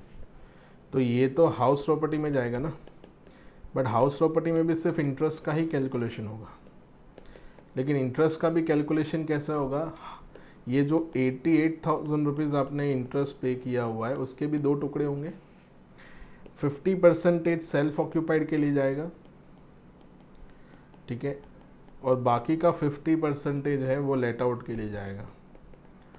अभी सेल्फ ऑक्यूपाइड में आपको इंटरेस्ट का क्या होगा, तो सेल्फ ऑक्यूपाइड के अंदर इंटरेस्ट का रिस्ट्रिक्शन एप्लीकेबल होगा, ओके, जिसमें आपको मैक्सिमम डिडक्शन कितना मिलेगा, तो उसके अंदर मैक्सिमम डिडक्शन आपको 30,000 रुपीज़ ही मिलेगा। सो ये 88 का अगर मैं 50% करता हूँ तो 44,000 होगा, तो 44 की जगह मुझे डिडक्शन कितना मिलेगा 30, और यहाँ पे अगर मैं बात करूँ तो ये 44,000 होगा। तो लेट आउट प्रॉपर्टी में तो कोई रिस्ट्रिक्शन नहीं है, तो उसमें तो हम आपको पूरा डिडक्शन दे देंगे, ठीक है, तो कोई प्रॉब्लम आपको उसमें आती हुई नज़र नहीं आएगी, ठीक है। सो ये ध्यान रखना। सो जब हाउस प्रॉपर्टी का कैलकुलेशन करो तो कुछ इस तरह से इंटरेस्ट का रिडक्शन मिल जाएगा। लाइफ इंश्योरेंस प्रीमियम है, तो लाइफ इंश्योरेंस प्रीमियम जो आपको दे रखा है उसका आपको डिडक्शन ATC में मिलेगा। Motor car acquired in Jan 2020 bye account payee cheque, तो ये 4,25,000 पे डेप्रीशिएशन देना पड़ेगा, बट डेप्रीशिएशन देने के बाद भी 1/5 आपको नहीं मिलेगा, सिर्फ 4/5 मिलेगा, ठीक है, तो मैं 4/5 लिख देता हूँ। Medical insurance premium for self and wife paid by account payee cheque, तो इसका डिडक्शन आपको 80D में मिलेगा। Books bought on 1 July 2020 annual publication by account payee cheque, तो ये 20,000 रुपीज़ की आपने बुक्स बाय की है, ठीक है, तो ये भी आपका बिजनेस एक्सपेंडिचर है, ओके। सो इसका हम डिडक्शन दे देंगे, बट पब्लिकेशन के अंदर आपको डेप्रीशिएशन देना होता है, तो उसके अंदर सिर्फ 40% ही आपको क्या मिलेगा, डिडक्शन मिलेगा, ठीक है। तो यहाँ पे आप देख सकते हो 40% ही दिया हुआ है। मोटर कार उन्होंने कब परचेस की है, देखिए क्वेश्चन में मोटर कार उन्होंने कब परचेस किया हुआ है,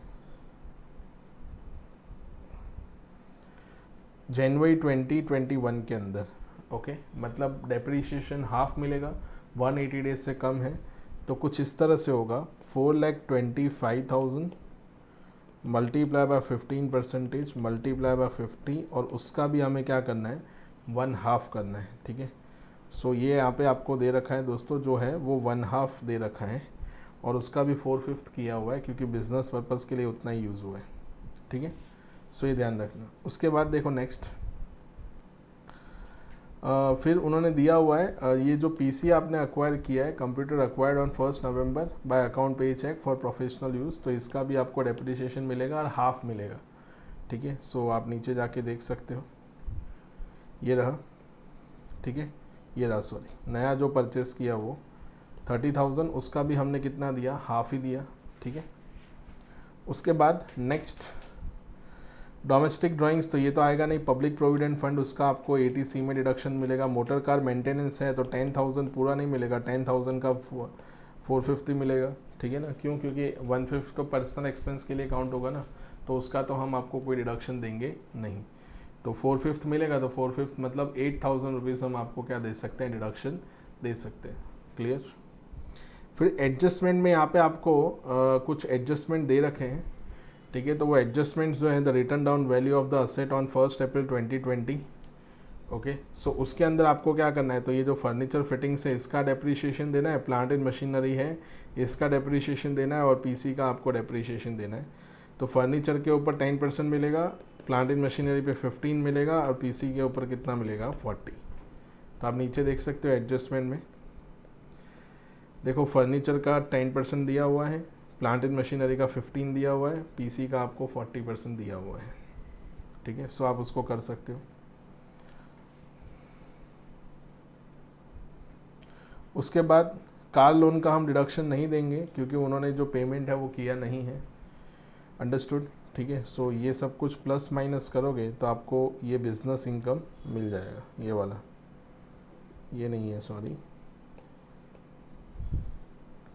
ये रहा बिजनेस इनकम आपको मिलेगा। उसके बाद हाउस प्रॉपर्टी की इनकम, तो हाउस प्रॉपर्टी का जैसे कि मैंने आपको बताया कि 50% पार्ट वो क्या कर रहे हैं, तो सेल्फ ऑक्यूपाइड रख रहे हैं, ठीक है। तो 50% पार्ट जो उन्होंने सेल्फ ऑक्यूपाइड रखा, ओके, तो उसमें जो उन्होंने इंटरेस्ट पे किया 44,000, तो हम डिडक्शन कितना देंगे, तो 30,000 रुपीज़ ही देंगे। और बाकी का जो 50% होगा वो लेट आउट किया है, तो वो लेट आउट के अंदर हम कंसिडर करेंगे। तो जो आपको रेंटल इनकम मिल रहा है वो कितना मिल रहा है, तो आप देख सकते हो 5,000 रुपीज़ आपको रेंटल मिल रहा है, ओके। तो वो रेंटल इनकम कितना मिला है आपको, सो वो दे रखा है आपको 5,000 मल्टीप्लाई बाय कितना करना है आपको 12, ठीक है। तो यहाँ पे आपको दे रखा है, ये रहा 60,000। उसके बाद 30% स्टैंडर्ड डिडक्शन आपको दे रखा है, ओके। म्यूनसिपल टैक्स कुछ है नहीं, 44,000 आया, कैसे आया 44, वो 88 का 50% किया तो 44 आया। सो टोटल कितना हो गया 62,000। 60,000 आपका GAV है, 62 का एक्सपेंस है, तो 2,000 रुपीज़ का आपको लॉस हो गया। एज वेल एज जो सेल्फ ऑक्यूपाइड हाउस प्रॉपर्टी होगा उसमें भी 30,000 का आपको लॉस होगा, ठीक है। तो 30 + 2,000 टोटल लॉस आपका हो गया 32,000 का। सो यहाँ पे आपका जो इनकम हो गया वो हाउस प्रॉपर्टी का लॉस माइनस करने के बाद वो हो गया 24,92,500, ठीक है। अभी उसमें से हमें क्या माइनस करना है, तो जो भी हमने यहाँ पे एक तो उन्होंने पे किया है 1 लाख रुपीज़, जो कुछ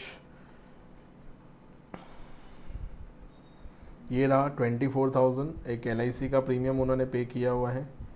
देन ये जो मेडिक्लेम इंश्योरेंस प्रीमियम पे किया है 18,000, वो भी हमें कंसिडर करना है, ठीक है। Then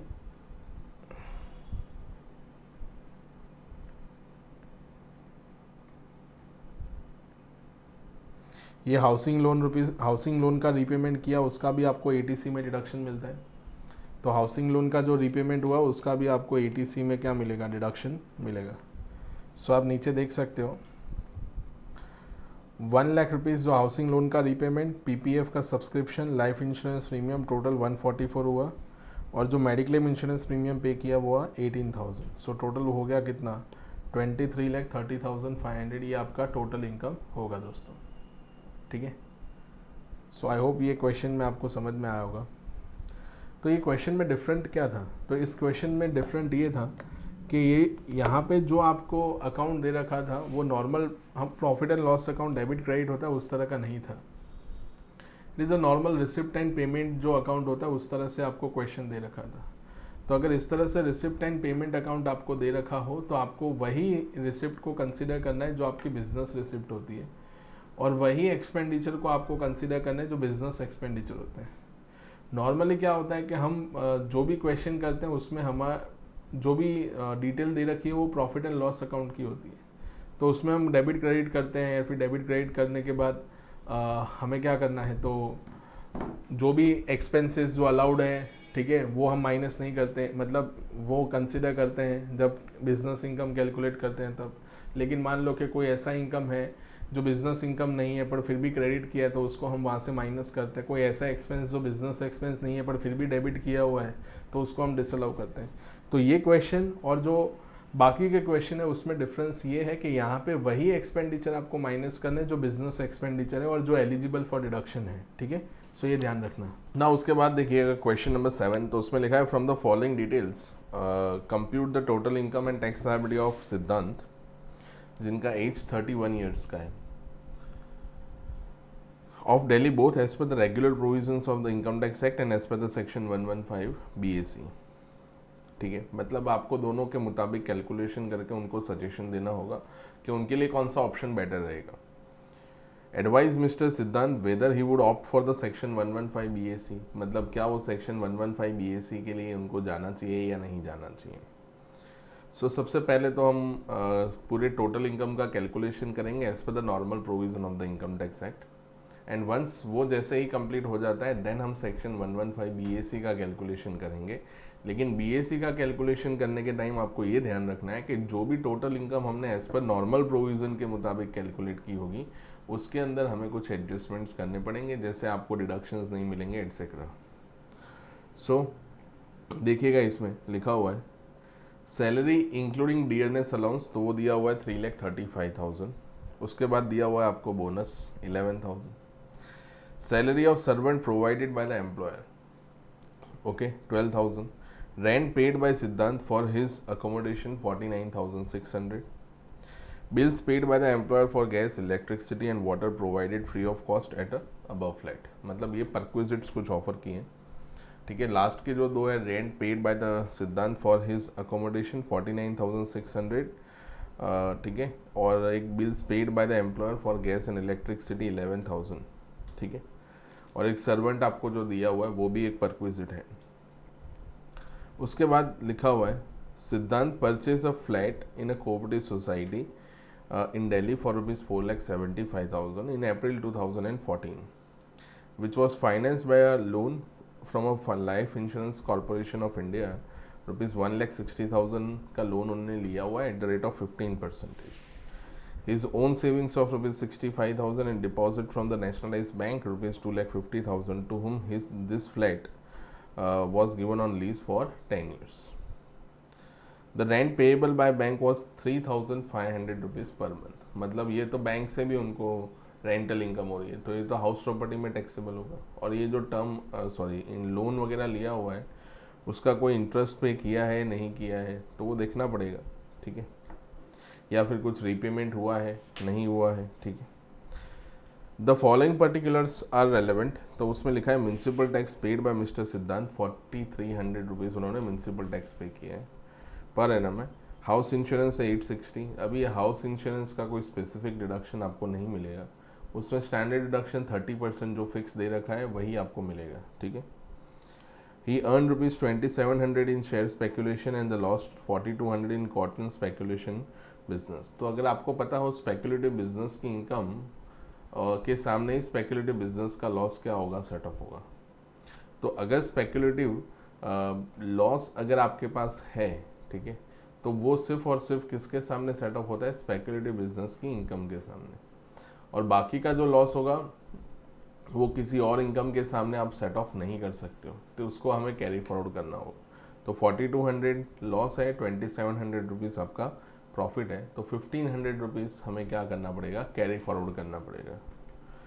in the year 15-16 he had gifted 30,000 rupees to his wife and 20,000 to his son who was age 11, and the gifted amount were advanced to Mr. Rajesh, who was paying interest at the rate of 19% per annum.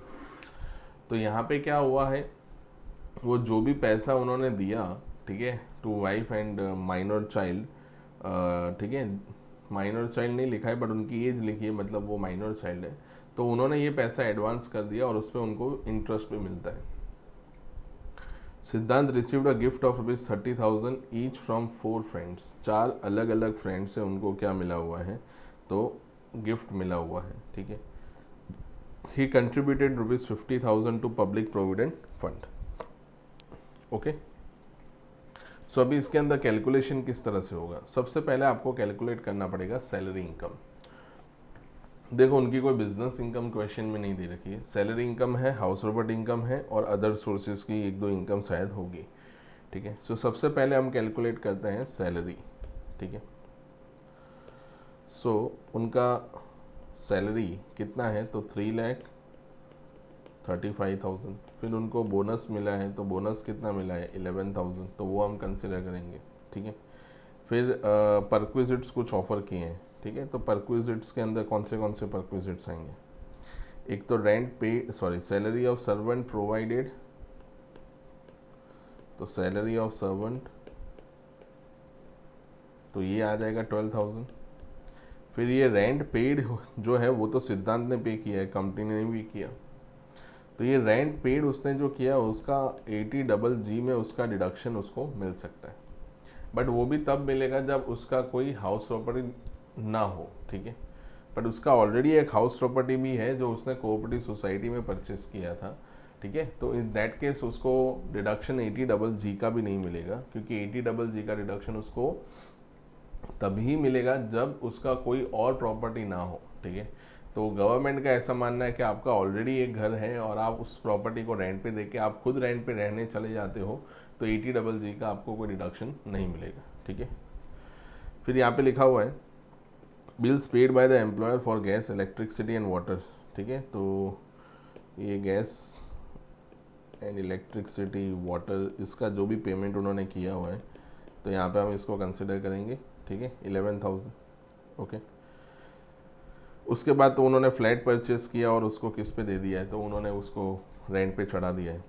ठीक है, यहाँ पे interest का payment और जो term loan का मतलब जो लोन उन्होंने LIC से लिया हुआ है उसका पेमेंट हुआ है या नहीं हुआ उसका कोई डिस्कशन नहीं लिखा हुआ।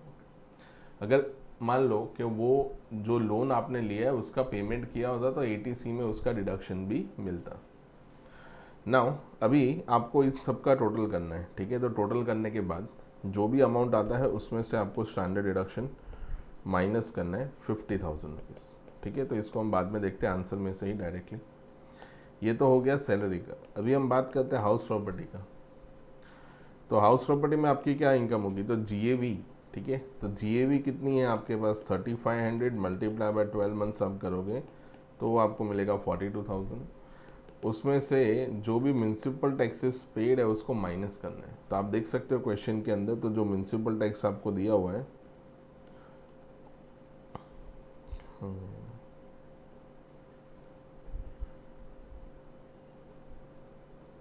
ये रहा 42,300, तो ये म्यूनसिपल टैक्स आपको माइनस करना है। ठीक है, सो माइनस करने के बाद 37,700 जो भी अमाउंट आया उसको हम मार्क करेंगे NAV। उसके बाद हमें डिडक्शन मिलेगा, डिडक्शन के अंदर 30% क्या मिलेगा, स्टैंडर्ड डिडक्शन। तो वो कितना होगा, तो 30% आपको इसका करना है। ओके, एंड देन एक और डिडक्शन मिलेगा जो इंटरेस्ट ऑन किसके ऊपर होगा, तो इंटरेस्ट ऑन बोरोड कैपिटल।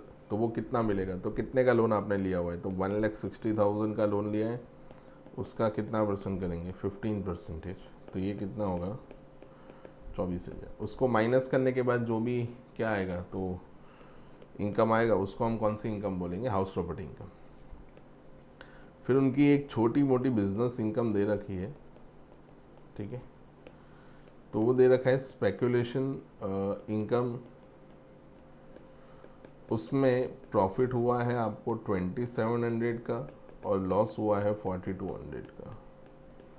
तो ये 1,500 का लॉस क्या करना पड़ेगा, तो इसको हमें करना पड़ेगा कैरी फॉरवर्ड। क्यों कैरी फॉरवर्ड करेंगे, क्योंकि ये लॉस सिर्फ और सिर्फ स्पेकुलेटिव बिजनेस की इनकम के सामने ही क्या होगा दोस्तों, सेट ऑफ होगा। ठीक है, इसलिए हमें इसको कैरी फॉरवर्ड करना है।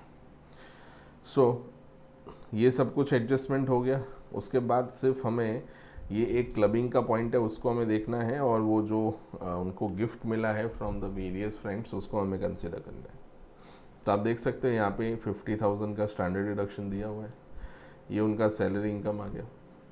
हाउस प्रॉपर्टी की इनकम कैलकुलेट की हुई है 37,700 माइनस 30% उन्होंने किया हुआ है 11,310, एंड ये 24,000 जो भी इंटरेस्ट ऑन ब्रॉड कैपिटल है वो कंसिडर किया हुआ है। सो उनकी इनकम फ्रॉम हाउस प्रॉपर्टी कितनी आ जाएगी, 2,390। ये 1,500 रुपीज़ का जो लॉस होगा इसको दोस्तों हम क्या करेंगे, तो ये होगा कैरी फॉरवर्ड। ओके, सो ये ध्यान रखिएगा। Understood, clear. नाउ उसके बाद उसके बाद उन्होंने जो इनकम क्या की हुई है, ध्यान से सुनना, उन्होंने जो इनकम एडवांस की हुई है, ठीक है। सो ये रहा ये वाला पॉइंट, आप देख सकते हो ये वाला। सो 30,000 उन्होंने किसको दिए थे, वाइफ को, और 20,000 किसको दिए, माइनर सन को। तो इनको जो इंटरेस्ट इनकम होगी, मतलब 30,000 मल्टीप्लाई बाय कितना परसेंटेज, 19%, 5700 के आसपास होगा। ये एक्चुअली किसको मिला होगा, वाइफ को। बट इसको हमें क्या करना पड़ेगा फ्रेंड्स, तो इसको हमें करना पड़ेगा club in the hands of जो भी है, मतलब मिस्टर एक्स, ठीक है, उनके हाथ में क्या करना है, क्लब करना है। मिस्टर एक्स नहीं है, सॉरी, मिस्टर सिद्धांत, तो उनके हाथ में हमें क्या करना पड़ेगा, क्लब करना पड़ेगा। बट ये माइनर सन जो है उसका क्या करना है, तो उसका 20,000 मल्टीप्लाई बाय 19%, ओके। सो वो आएगा 3800। उसमें से भी हमें एग्जम्पशन देना है सेक्शन 10 क्लॉज 32 का, तो उसमें 1500 रुपीज़ एग्जम्पशन मिल जाता है पर चाइल्ड, तो ये 2300 रुपीज़ टैक्सेबल होगा। सो 2300 प्लस 5700, ये दोनों अमाउंट क्या होगी, टैक्सेबल होगी। सो यहाँ दे रखी है, आप देख सकते हो, ये एग्जम्पशन देने के बाद 2300 दिया हुआ है, एंड ये जो वाइफ का था वो दे रखा है, ठीक है। फिर बचा लास्ट एडजस्टमेंट, जिसमें उनको अपने फ्रेंड से, अलग अलग 4 फ्रेंड्स हैं उनके, तो उनसे 30,000 रुपीज़ कैश गिफ्ट मिला है, तो वो 1,20,000 भी टैक्सेबल हुआ। सो यहाँ पे ये आपको टोटल इनकम दे रखा है। तो टोटल इनकम आप देख सकते हो, the gross total income deduction under section 80C, okay. Contribution to public provident fund वो दे रखा है आपको 50,000। तो ये आपको क्या मिलेगा फ्रेंड्स, तो ये आपको मिल गया टोटल इनकम 3,99,390। अभी इसके ऊपर आपको टैक्स कैलकुलेट करना है। तो अभी कैन आई से कि कोई भी स्पेशल इनकम नहीं है इसमें। स्पेशल इनकम मेरा मतलब है जो स्पेशल रेट से टैक्सेबल होता है, वैसी कोई इनकम नहीं है। तो इस केस में हम क्या करेंगे फ्रेंड्स, तो इसके ऊपर टैक्स लायबिलिटी कैलकुलेट करेंगे, और वो जो भी रिबेट होगी ना अंडर सेक्शन 87A वो आपको पूरी मिल जाएगी, ठीक है। तो रिबेट अंडर सेक्शन 87A पूरा आपको मिल जाएगा। तो यहाँ पे आप देख सकते हो, less rebate under section 87A since the total income does not exceed ₹5 lakh, ठीक है। सो ये ध्यान रखिएगा। उसके बाद आप देख सकते हो, हमें सेक्शन 115BAC, कौन सा सेक्शन, सेक्शन 115BAC के मुताबिक कैलकुलेशन करना है। तो BAC का कैलकुलेशन करने जाओगे तो यहाँ पे तो आपका जो टैक्स लायबिलिटी आया वो तो नील आ गया, क्योंकि 87A का आपको पूरा रिबेट मिल गया। अगर हम बात करें BAC का, तो उसके अंदर हमें क्या करना पड़ेगा, तो जो बेनिफिट्स हमने लिए होंगे वो सारे बेनिफिट्स हमें क्या करने पड़ेंगे, टैक्सेबल करने पड़ेंगे। जैसे वो एक स्टैंडर्ड डिडक्शन सैलरी में लिया होगा वो आपको नहीं मिलेगा, ठीक है। तो स्टैंडर्ड डिडक्शन नहीं मिलेगा। फिर वो जो माइनर चाइल्ड के अंदर हमने क्लबिंग के अंदर 1500 का क्या दिया, डिडक्शन दिया, वो हम आपको डिडक्शन नहीं देने देंगे। देन तो वो 50,000, ध्यान से सुनना, 50,000 स्टैंडर्ड डिडक्शन का हुआ। देन एक 50,000 हमने कहाँ क्लेम किया, तो अंडर चैप्टर 6A क्लेम किया 80C के अंदर, ठीक है। फिर एक 1500 रुपीज़ हमने कहाँ क्लेम किया हुआ है, तो वो हमने क्लेम किया है अंडर सेक्शन 10 क्लॉज 32। तो इन सब का आपको कोई बेनिफिट नहीं मिलेगा। तो मॉड्यूल के अंदर और लंबा दिया हुआ है, तो अगर आपको डायरेक्टली करना है तो आपको ये इस तरह से कर सकते हो कि अगर सेक्शन 115BAC के अंदर क्या करना है, आपको टैक्स पे करना है, तो जो भी टोटल इनकम हमने कैलकुलेट की वो टोटल इनकम के अंदर ही हमें कुछ एडिशंस कर देने हैं, ठीक है।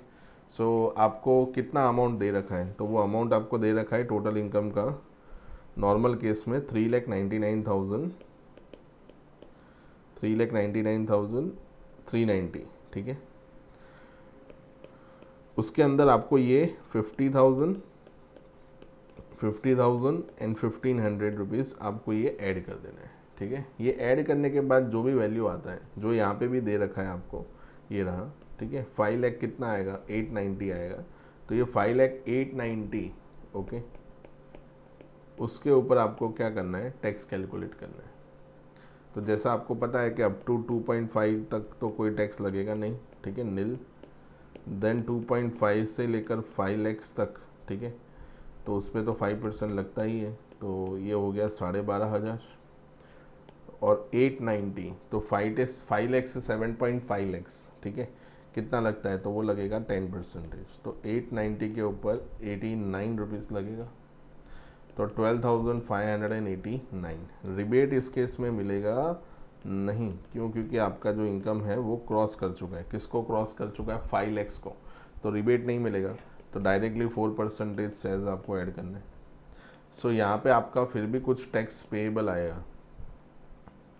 So can I say that के जो सेक्शन 115BAC था वो इतना बेनिफिशियल नहीं हुआ, मतलब बिल्कुल भी बेनिफिशियल नहीं हुआ।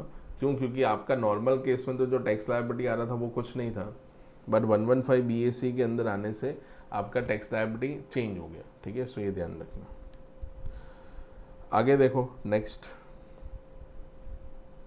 ओके, आई होप क्लियर हो गया होगा। ज़्यादा कुछ था नहीं इसके अंदर, सिर्फ आपको 2-3 चीज़ें हैं जिसका ध्यान रखना है, ठीक है। वो जो लोन था 1,60,000 का, तो उसका कोई रीपेमेंट नहीं हुआ होगा, ऐसा ही हम मान के चलते हैं। अगर उसका रीपेमेंट हुआ होता तो इन दैट केस हम उसको ATC में उसका डिडक्शन दे देते। नाउ नेक्स्ट देखिए क्वेश्चन नंबर 8, उसमें दिया हुआ है Ramdin age 33 years working as a manager sales with the frozen foods limited provides the following information for the year ended 31st March 2021। उसमें सैलरी का काफ़ी सारा डिटेल आपको दे रखा है, ओके। सो स्टार्ट करते हैं। उसमें सबसे पहले आपको दिया हुआ है बेसिक सैलरी 15,000 पर मंथ दिया हुआ है। DNS अलाउंस आपको दिया हुआ है, that is 50% of its mean for the retirement purpose, ठीक है, मतलब 50% रिटायरमेंट पर्पस के लिए यूज़ हो रहा है। तो जब भी हम इस तरह का कोई कैलकुलेशन करेंगे, लाइक PF का हो गया, ग्रेजुएटी हो गया, तो उसके अंदर सैलरी जब हम कैलकुलेट करते हैं तो वो जो रिटायरमेंट बेनिफिट वाला सैलरी होता है उसी को हम कंसिडर करते हैं, ठीक है। Commission as a percentage of turnover of a company 0.5% आपको दिया हुआ है। Turnover of the company is 50 lakhs। Bonus दिया हुआ है, ग्रेजुएटी आपको दिया हुआ है 30,000 का, ठीक है। ओन कंट्रीब्यूशन टू RPF वो दिया हुआ है 30,000। Employer's contribution to RPF is 20% of basic salary. तो जो इनका बेसिक सैलरी उसका 20% वो कंट्रीब्यूट करते हैं, ठीक है। उसके बाद आप देख सकते हो interest credited in RPF account is 15% per annum, तो 15,000 आपको दिया हुआ है। तो ये दोनों ही चीज़ें हमें डिस्कस करनी है। सो कंट्रीब्यूशन टू RPF, तो कंट्रीब्यूशन टू RPF जो होता है वो एग्जेम्प्ट होता है अप टू 12% तक, बट यहाँ पे उन्होंने 12% से ज़्यादा किया है। कितना किया हुआ है, तो 1,80,000। ये कहाँ से आया 180, तो 15,000 उनकी सैलरी है, मल्टीप्लाई बाय 12 मंथ्स करूँगा तो 1,80,000 हुआ। उसको मल्टीप्लाई बाय हम कितना परसेंटेज करेंगे, 12%। सॉरी, एक्चुअल में किया है कितना, तो उन्होंने किया है 20%, ठीक है। सो 36,000 का एक्चुअल में कंट्रीब्यूशन हुआ है, ओके।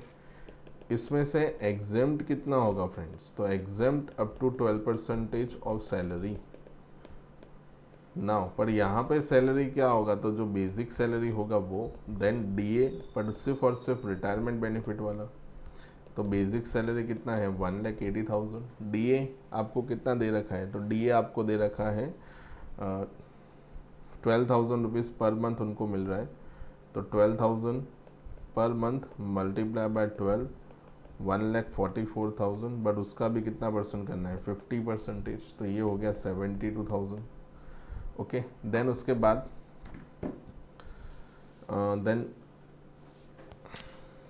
उसके बाद कमीशन ऐड करना पड़ेगा। तो PF के लिए तो कमीशन कितना आपको दे रखा है 25,000।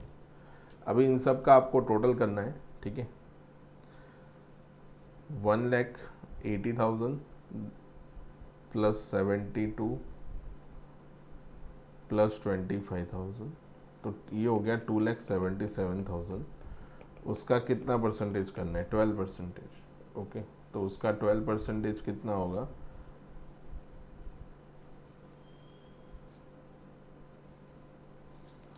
33,240। तो यहाँ से हम माइनस करेंगे 33,240, तो जो डिफरेंस अमाउंट होगा फ्रेंड्स वो क्या होगा, टैक्सेबल होगा। ठीक है, सो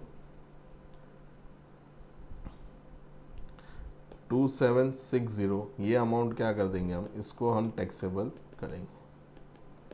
ठीक है, सैलरी के अंदर ये क्या होगा, टैक्सेबल होगा। दूसरा, उनको एक इंटरेस्ट रिसीव हो रहा है, तो इंटरेस्ट कितना रिसीव हो रहा है, 15%। तो इंटरेस्ट के अंदर इंटरेस्ट जो होता है वो एग्जेम्प्ट होता है, interest exempt up to 9.5%। Okay, so इस केस में हम क्या करेंगे, ये 15,000 तो 15% पे है, तो 15,000 में से 9.5% मतलब 9,500 माइनस कर देंगे, तो 5,500 क्या हो जाएगा, टैक्सेबल।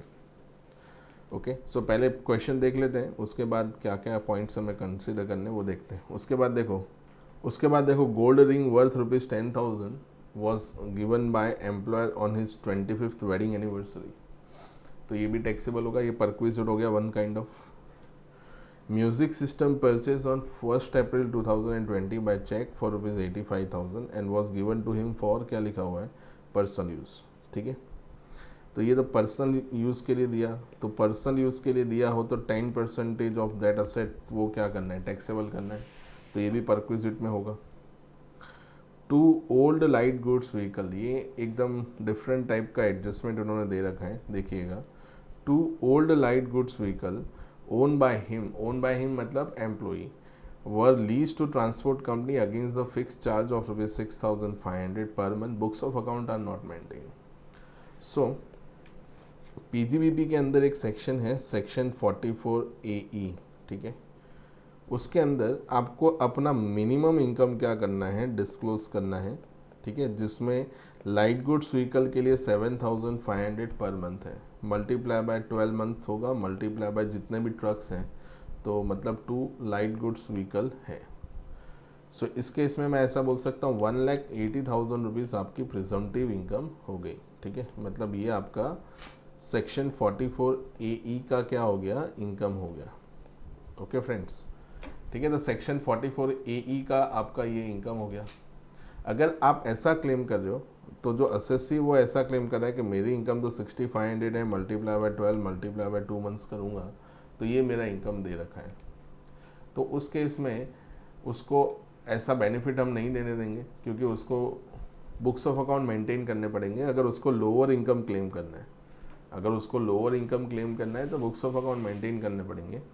अगर वो बुक्स ऑफ अकाउंट मेंटेन नहीं करता है, तो वो जो सेक्शन 44AE के अंदर जो मिनिमम इनकम की बात की है वो टैक्सेबल होगा।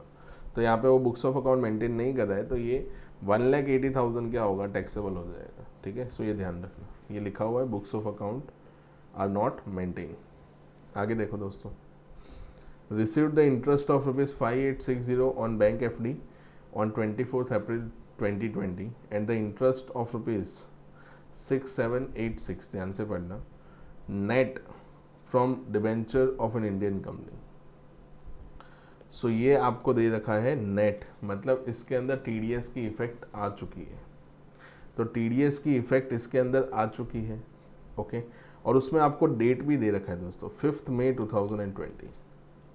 तो अभी है ना, TDS के जो रेट्स हैं उसमें अमेंडमेंट्स हुए हैं, तो TDS के जो रेट्स हैं उसमें अमेंडमेंट ये हुए हैं कि TDS के रेट्स में रिलैक्सेशन दे रखे हैं। तो जो भी रिलैक्सेशंस हैं, ठीक है, वो क्या है कि जो भी TDS का रेट होता है उसका 75% ही TDS क्या होगा, डिडक्ट होगा। अगर आप पेमेंट कब करते हो, 14 मई 2020 के बाद करते हो, मतलब आफ्टर मतलब जो फर्स्ट लॉकडाउन हुआ था वो जब ओपन हुआ था उसके बाद जो भी पेमेंट थे उसमें सारे TDS के रेट 75% कर दिए थे, मतलब 10% TDS का रेट होगा तो 7.5% ही डिडक्ट हुआ होगा। तो यहाँ पे आप देख सकते हो, यहाँ पे आपको डेट दे रखी है, एग्जैक्ट डेट दे रखी है 5 मई 2020। ओके, तो TDS डिडक्ट हुआ होगा कितना परसेंटेज, 10%। तो ये 6,786 है, वो 90% पे वैल्यू होगा। तो इसको मुझे क्या करना है, तो 6,786 डिवाइडेड बाय मुझे 90% करना है। ओके, या तो 1 - t करना है, ठीक है, तो मुझे क्या मिल जाएगा, वो ग्रॉस अमाउंट मिल जाएगी, क्योंकि टैक्सेबल तो क्या होगा दोस्तों, जो ग्रॉस अमाउंट होगी वही टैक्सेबल होगी ना, तो ये ध्यान रखना। Made a payment by cheque of ₹15,370 towards the premium on life insurance policies and 22,500 for mediclaim insurance policy for self and क्या दे रखा है, स्पाउस। तो इसका भी आपको रिडक्शन मिलेगा, एक का मिलेगा आपको ATC का और दूसरा आपको मिलेगा ATD के अंदर। Invested in NSC ₹30,000 in FDR के अंदर पैसा इन्वेस्ट किया है डिपॉजिट्स के अंदर, तो ये भी डिडक्शन मिलेगा, ये भी मिलेगा। Donation of ₹11,000 to an institution approved under section 80G and 50,100 to the prime minister national relief fund were given during the year by way of cheque. तो ये 50,100 जो prime minister national relief fund में आपने दिया, ये तो पूरा मिल जाएगा 100%, लेकिन ये जो 11,000 रुपीज़ आपने दिया हुआ है, ठीक है, इसके अंदर रिस्ट्रिक्शन लगेगा, that is 10% of adjusted total income. But I don't think so कि आपका ये जो 11,000 रुपीज़ है वो 10% ऑफ एडजस्टेड टोटल इनकम को एक्सीड करेगा, ठीक है, तो वो हम चेक कर लेंगे एक बार। Compute the total income and tax payable thereon, assume the Ramdeen does not opt for 115 BAC, ठीक है। सो सिंपल है, स्टार्ट करते हैं 1 बाय 1। तो ये जो बेसिक सैलरी है पहले हम उसको कैलकुलेट करते हैं, तो ये 15,000 मल्टीप्लाई बाय 12 होगा, DA पूरा टैक्सेबल होगा, तो 15 + 12 मल्टीप्लाई बाय 12 भी डायरेक्टली आप कर सकते हो। कमीशन एज अ परसेंटेज ये भी टैक्सेबल होगा। टर्नओवर ऑफ द कंपनी ये तो परसेंटेज का बेस लेना था। Bonus taxable. ग्रेजुइटी जो होता है अगर वो ड्यूरिंग रिटायरमेंट आपको मिलता है, मतलब at the time of retirement, sorry, अगर ड्यूरिंग द एम्प्लॉयमेंट अगर आपको मिलता है तो वो तो फुल्ली टैक्सेबल होगा, ठीक है, उसमें कोई एग्जम्पशन आपको मिलेगा नहीं। तो ड्यूरिंग दी एम्प्लॉयमेंट मिला होगा तो उसको हम क्या कर देंगे, टैक्सेबल, तो ये 30,000 भी टैक्सेबल।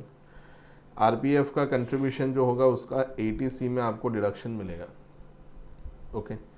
एम्प्लॉयर्स कंट्रीब्यूशन वो हमने डिस्कस कर लिया, ये रहा यहाँ पे राइट साइड आप देख सकते हो।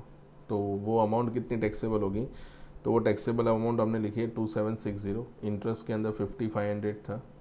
गोल्ड वर्थ है वो भी टैक्सेबल होगा। गोल्ड रिंग जो आपको दिया हुआ है, म्यूज़िक सिस्टम यूज़ करने के लिए दिया हुआ है, ये 80 जो 2 लाइट गुड्स व्हीकल दिए हैं वो 44 AE के अंदर क्या होंगे, टैक्सेबल होंगे, ठीक है। सो बाकी सब तो जो है वो चैप्टर 6A का आपको रिडक्शन मिलेगा, ठीक है, वो दे रखा है। तो आप देख सकते हो ये बेसिक सैलरी दिया हुआ है, DA आपको दिया हुआ है, commission, bonus, gratuity fully taxable, employer's contribution 2760 आ गया, इंटरेस्ट जो था वो 5500 आ गया, गोल्ड रिंग आपको दिया है एम्प्लॉय ने तो ये भी टैक्सेबल होगा 10,000, ठीक है। फिर वो जो म्यूज़िक सिस्टम की हमने बात की थी ये रही 85,000 मल्टीप्लाई बाय क्या करना है 10%, तो वो भी हमें टैक्सेबल कर देना है। इन सब का टोटल करने के बाद जो भी सैलरी आती है उसमें से हमें स्टैंडर्ड डिडक्शन माइनस कर देना है। तो स्टैंडर्ड डिडक्शन हम माइनस करेंगे 4,05,760, तो इतना आपको स्टैंडर्ड डिडक्शन मिल जाएगा, अंडरस्टूड।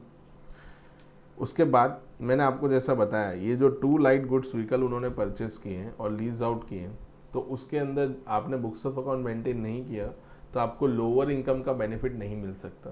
तो इस केस में आपको मिनिमम जो इनकम क्राइटेरिया होगा सेक्शन 44 AE का, उसके मुताबिक डिक्लेरेशन देना है, ठीक है। सो ये ध्यान रखना। उसके बाद नेक्स्ट आप देख सकते हो ये रहा, sorry, profit and gain of business और प्रोफेशन। तो इसमें लिखा हुआ है lease of 2 light goods vehicle on a contract basis against the fix charges 6,500 per month. In this case, the presumptive tax provision of section 44 AE will apply as the assessee is not maintained the books of account, ठीक है। So ये देखो 1,80,000 आ गया। फिर आपको next adjustment में दे रखा है, एक तो फिक्स डिपॉजिट पे आपको इंटरेस्ट इनकम हुआ है और ये 6786, तो इसको हमें डिवाइड बाय करना पड़ेगा, तो हमें ग्रॉस इनकम कंसिडर करनी होती है, तो ये रहा ग्रॉस इनकम आपको दे रखा है, ओके। फिर जो डिडक्शन ये ग्रॉस टोटल इनकम आ गया 599,160, उसमें से आपको ATC का डिडक्शन मिलेगा। तो ATC के काफ़ी सारे डिडक्शंस उनको मिलेंगे। एक तो उनको जो एम्प्लॉयज़ कंट्रीब्यूशन जो दे रखा होगा वो होगा, ये ओन कंट्रीब्यूशन टू RPF, इसका ATC में डिडक्शन मिलेगा, ठीक है। उसके बाद नेक्स्ट नीचे एडजस्टमेंट दे रखे हैं कि उन्होंने एक चेक से पेमेंट किया है लाइफ इंश्योरेंस का और मेडिक्लेम का, तो मेडिक्लेम का तो ATD में मिलेगा, ये NSC 30,000 एंड FD है 50, तो 50, 30, 15,370 और ऊपर था 30, इतना रिडक्शन आपको 80C में मिलेगा। और 80D के अंदर जो मेडिक्लेम इंश्योरेंस प्रीमियम आपने पे किया है उसका मिलेगा। ठीक है, सो आप देख सकते हो ये रहा और ये मेडिक्लेम का दे रखा है। अभी हम बात करते हैं 80G की। ठीक है, तो 80G के अंदर एक डोनेशन जो उन्होंने दिया है, donation to prime minister national relief fund. ठीक है, तो वो कितना दिया हुआ है, तो वो आपको दे रखा है 5100। एंड एक डोनेशन आपने दिया हुआ है टू अप्रूव्ड इंस्टीट्यूशन, उसको आपने दिया हुआ है, लेकिन ये अप्रूव्ड इंस्टीट्यूशन को आपने जो दिया हुआ है, ठीक है, वो दिया हुआ है 11,000। तो अभी हम क्या करेंगे, ये 11,000 का 50% तक ही हम आपको दे सकते हैं। ठीक है, तो आपको डिडक्शन मिलेगा कितना, 5500। और उसमें भी आपको एक अपर क्राइटेरिया, मतलब एक मैक्सिमम कैप लगा रखा है गवर्नमेंट ने। ठीक है, और उन्होंने कहा हुआ है कि हम आपको 10% कितना, 10% of your adjusted total income का ही हम आपको डिडक्शन दे सकते हैं। नाउ एडजस्टेड टोटल इनकम का क्या मतलब होता है कि जैसे आपने जो भी टोटल इनकम कैलकुलेट की उसमें 80C से 80U के डिडक्शंस ऐड करने हैं, except 80G, long term capital gain, short term capital gain, जिसके सामने आपको डिडक्शन अंडर चैप्टर 6A नहीं मिलता है उसको एडजस्ट करना है। तो यहाँ पे कहीं पे भी कैपिटल गेन तो था नहीं, तो ये ग्रॉस टोटल इनकम 5,99,160 है, यही आपकी एडजस्टेड टोटल इनकम है। उसका अगर आप 10% करोगे तो नियर टू 59,916 के आसपास आएगा। तो मैं ऐसा बोल सकता हूँ कि जो ओवरऑल डोनेशन उन्होंने दिया है वो विद इन द लिमिट है। ओके, अगर मान लो वो लिमिट से बाहर होता तो फिर मुझे उस केस में मैक्सिमम रिडक्शन कितना देना पड़ता, तो that is 10% of adjusted total income. Okay, so ये ध्यान रखिएगा। सो ये डिडक्शन मिलेगा 5500 एंड 5100। तो आप देख सकते हो 80G में जाके 10,600 दिया हुआ है, देन आपको मिल गया ये टोटल इनकम। अभी देखो इस केस में उनका टैक्स लायबिलिटी क्या आएगा, तो आप देख के बता सकते हो कि इस केस में इनका टैक्स लायबिलिटी आएगा 0, ऊपर से उनको क्या मिलेगा, रिफंड मिलेगा। ठीक है, तो क्यों सर टैक्स लायबिलिटी 0 आएगा, क्योंकि 87A की रिबेट मिल जाएगी ना, क्योंकि उसकी इनकम 5 लाख से कम है और कोई स्पेशल रेट वाली इनकम भी इंक्लूडेड नहीं है। अगर स्पेशल रेट वाली इनकम इंक्लूडेड होती तो फिर हम क्या करते हैं, स्पेशल रेट वाला टैक्सेबल होता। ठीक है, सो ये ध्यान रखिएगा। सो इसी के साथ ये क्वेश्चन भी ख़त्म होता है।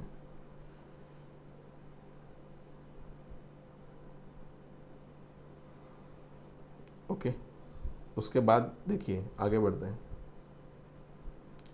क्वेश्चन नंबर 9,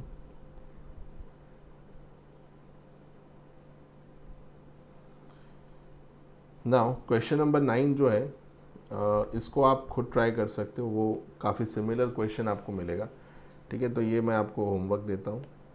ठीक है, question number 10 is also the bit of salary type question. ठीक है, सो ये यहाँ पे आपको दे रखा है।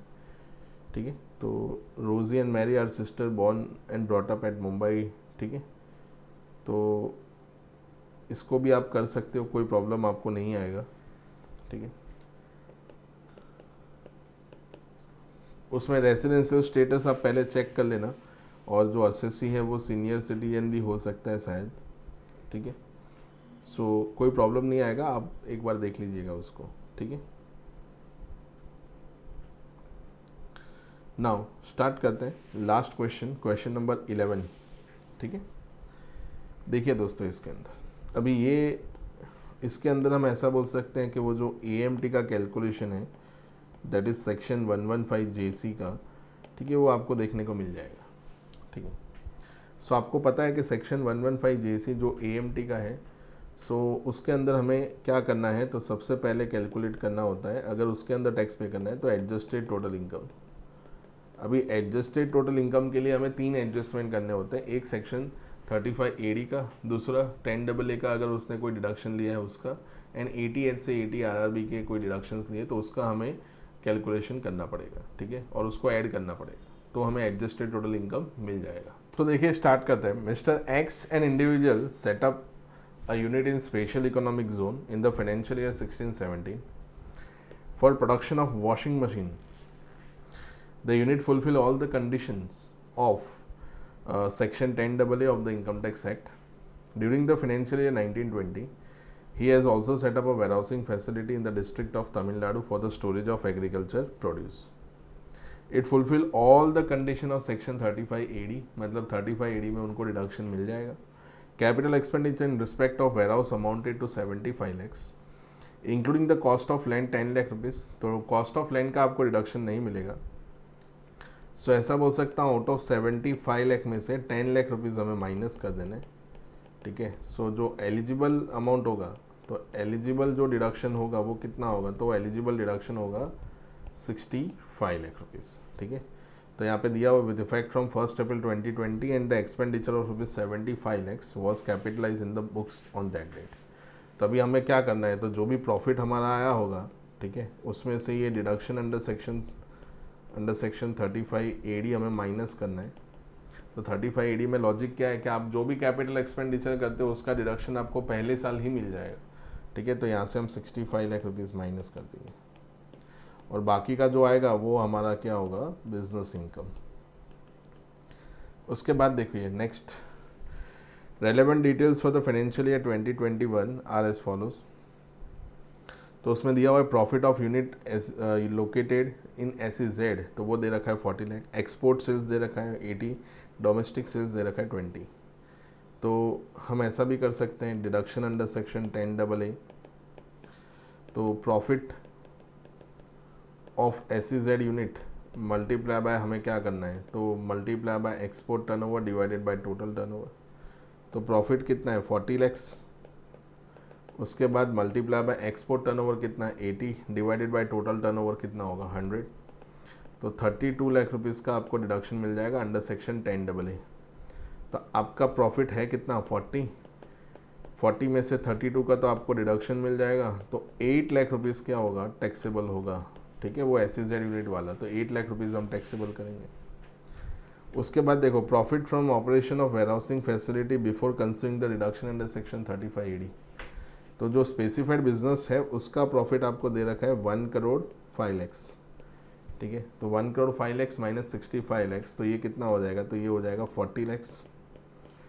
40 लैक्स प्लस 8 लैक्स, तो 48 लाख रुपीज़ आपका क्या आएगा, टोटल इनकम आएगा.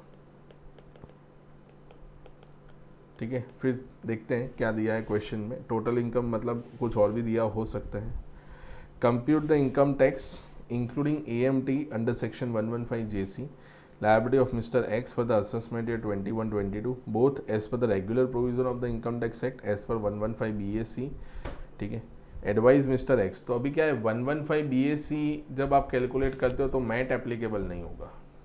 तो आपको कंपैरिजन क्या करना है कि मैट और नॉर्मल टैक्स AMT मतलब ऑल्टरनेट मिनिमम टैक्स और जो नॉर्मल टैक्स लायबिलिटी मेरा आता है उन दोनों में मुझे चेक करना है. और फिर मुझे चेक क्या करना है 115 BAC में मेरा टैक्स लायबिलिटी कितना आ रहा है. तो फिर जो भी ऑप्शन होगा वो मैं अप्रोप्रिएटली सिलेक्ट करूँगा. ठीक है. सो अभी ये 48 लाख रुपीज़ के ऊपर टैक्स निकालना है, तो ये सारा का सारा स्लैब से ही जाएगा. ठीक है. सो ये आप एक कैलकुलेट किया हुआ है टैक्स ऑन 48 लाख, तो वही है अप टू 2.5 नो टैक्स. 2.5 से 5% लगेगा. 5 to 10 20 अबव 10 लाख जो होगा उस पर 30% लगेगा. तो ये यहाँ पे किया हुआ है. एंड हेल्थ एंड एजुकेशन सेल्स आपको दिया हुआ है 50,100. सो टोटल आ गया 13,02,600. अभी सुनिए दोस्तों, अगर हम बात करते हैं सेक्शन 115 JC की, किसकी 115 JC, तो सेक्शन 115 JC के अंदर क्या होता है, तो 18.5% आपको करना होता है एडजस्टेड टोटल इनकम का. नाउ तो एडजस्टेड टोटल इनकम के लिए सबसे पहले आपको देखना है टोटल इनकम आपको दे रखा है कितना. सो वो हमने दिया है 48. फिर इसके अंदर जो भी deduction under section 10AA claim किया उसको ऐड करो. ठीक है. तो ये कितना डिडक्शन हमने क्लेम किया हुआ है तो वो अमाउंट हमें ऐड करना पड़ेगा. सो यहाँ पे दे रखा है 32 लैक्स. फिर डिडक्शन अंडर सेक्शन 35 AD हमने जो क्लेम किया तो वो हमने क्लेम किया 65 लैक्स. बट इसमें से मुझे एक नोशनल डेप्रिसिएशन क्या करना है, माइनस करना पड़ेगा. तो नोशनल डेप्रिसिएशन, क्योंकि अगर 35 AD नहीं दोगे तो 32 तो देना पड़ेगा ना. अंडर सेक्शन 32, ठीक है। तो बिल्डिंग के ऊपर है, तो बिल्डिंग के ऊपर आपको 10% डेप्रिशिएशन मिलता है, तो यहाँ से 6,50,000 मुझे माइनस कर देने। सो इफ़ेक्टिवली यहाँ पे आएगा 58,50,000। इन सब का आप जैसे ही टोटल करोगे, ठीक है, वहाँ यहाँ पे जो फिगर आता है उसको मल्टीप्लाई बाय कर देना है 18.5%। तो यहाँ पे दोस्तों जो एडजस्टेड टोटल इनकम आएगा ना, वो एडजस्टेड टोटल इनकम 1 करोड़ से ज़्यादा होगा। तो अगर वो 1 करोड़ से ज़्यादा होगा तो उसके ऊपर दोस्तों आपको क्या लगाना पड़ेगा, सरचार्ज लगाना पड़ेगा। सरचार्ज लगाने के बाद हम उसको बोलेंगे टैक्स एंड सरचार्ज। फिर उसके ऊपर 4% सेस हमें क्या करना है, ऐड करना है, ठीक है।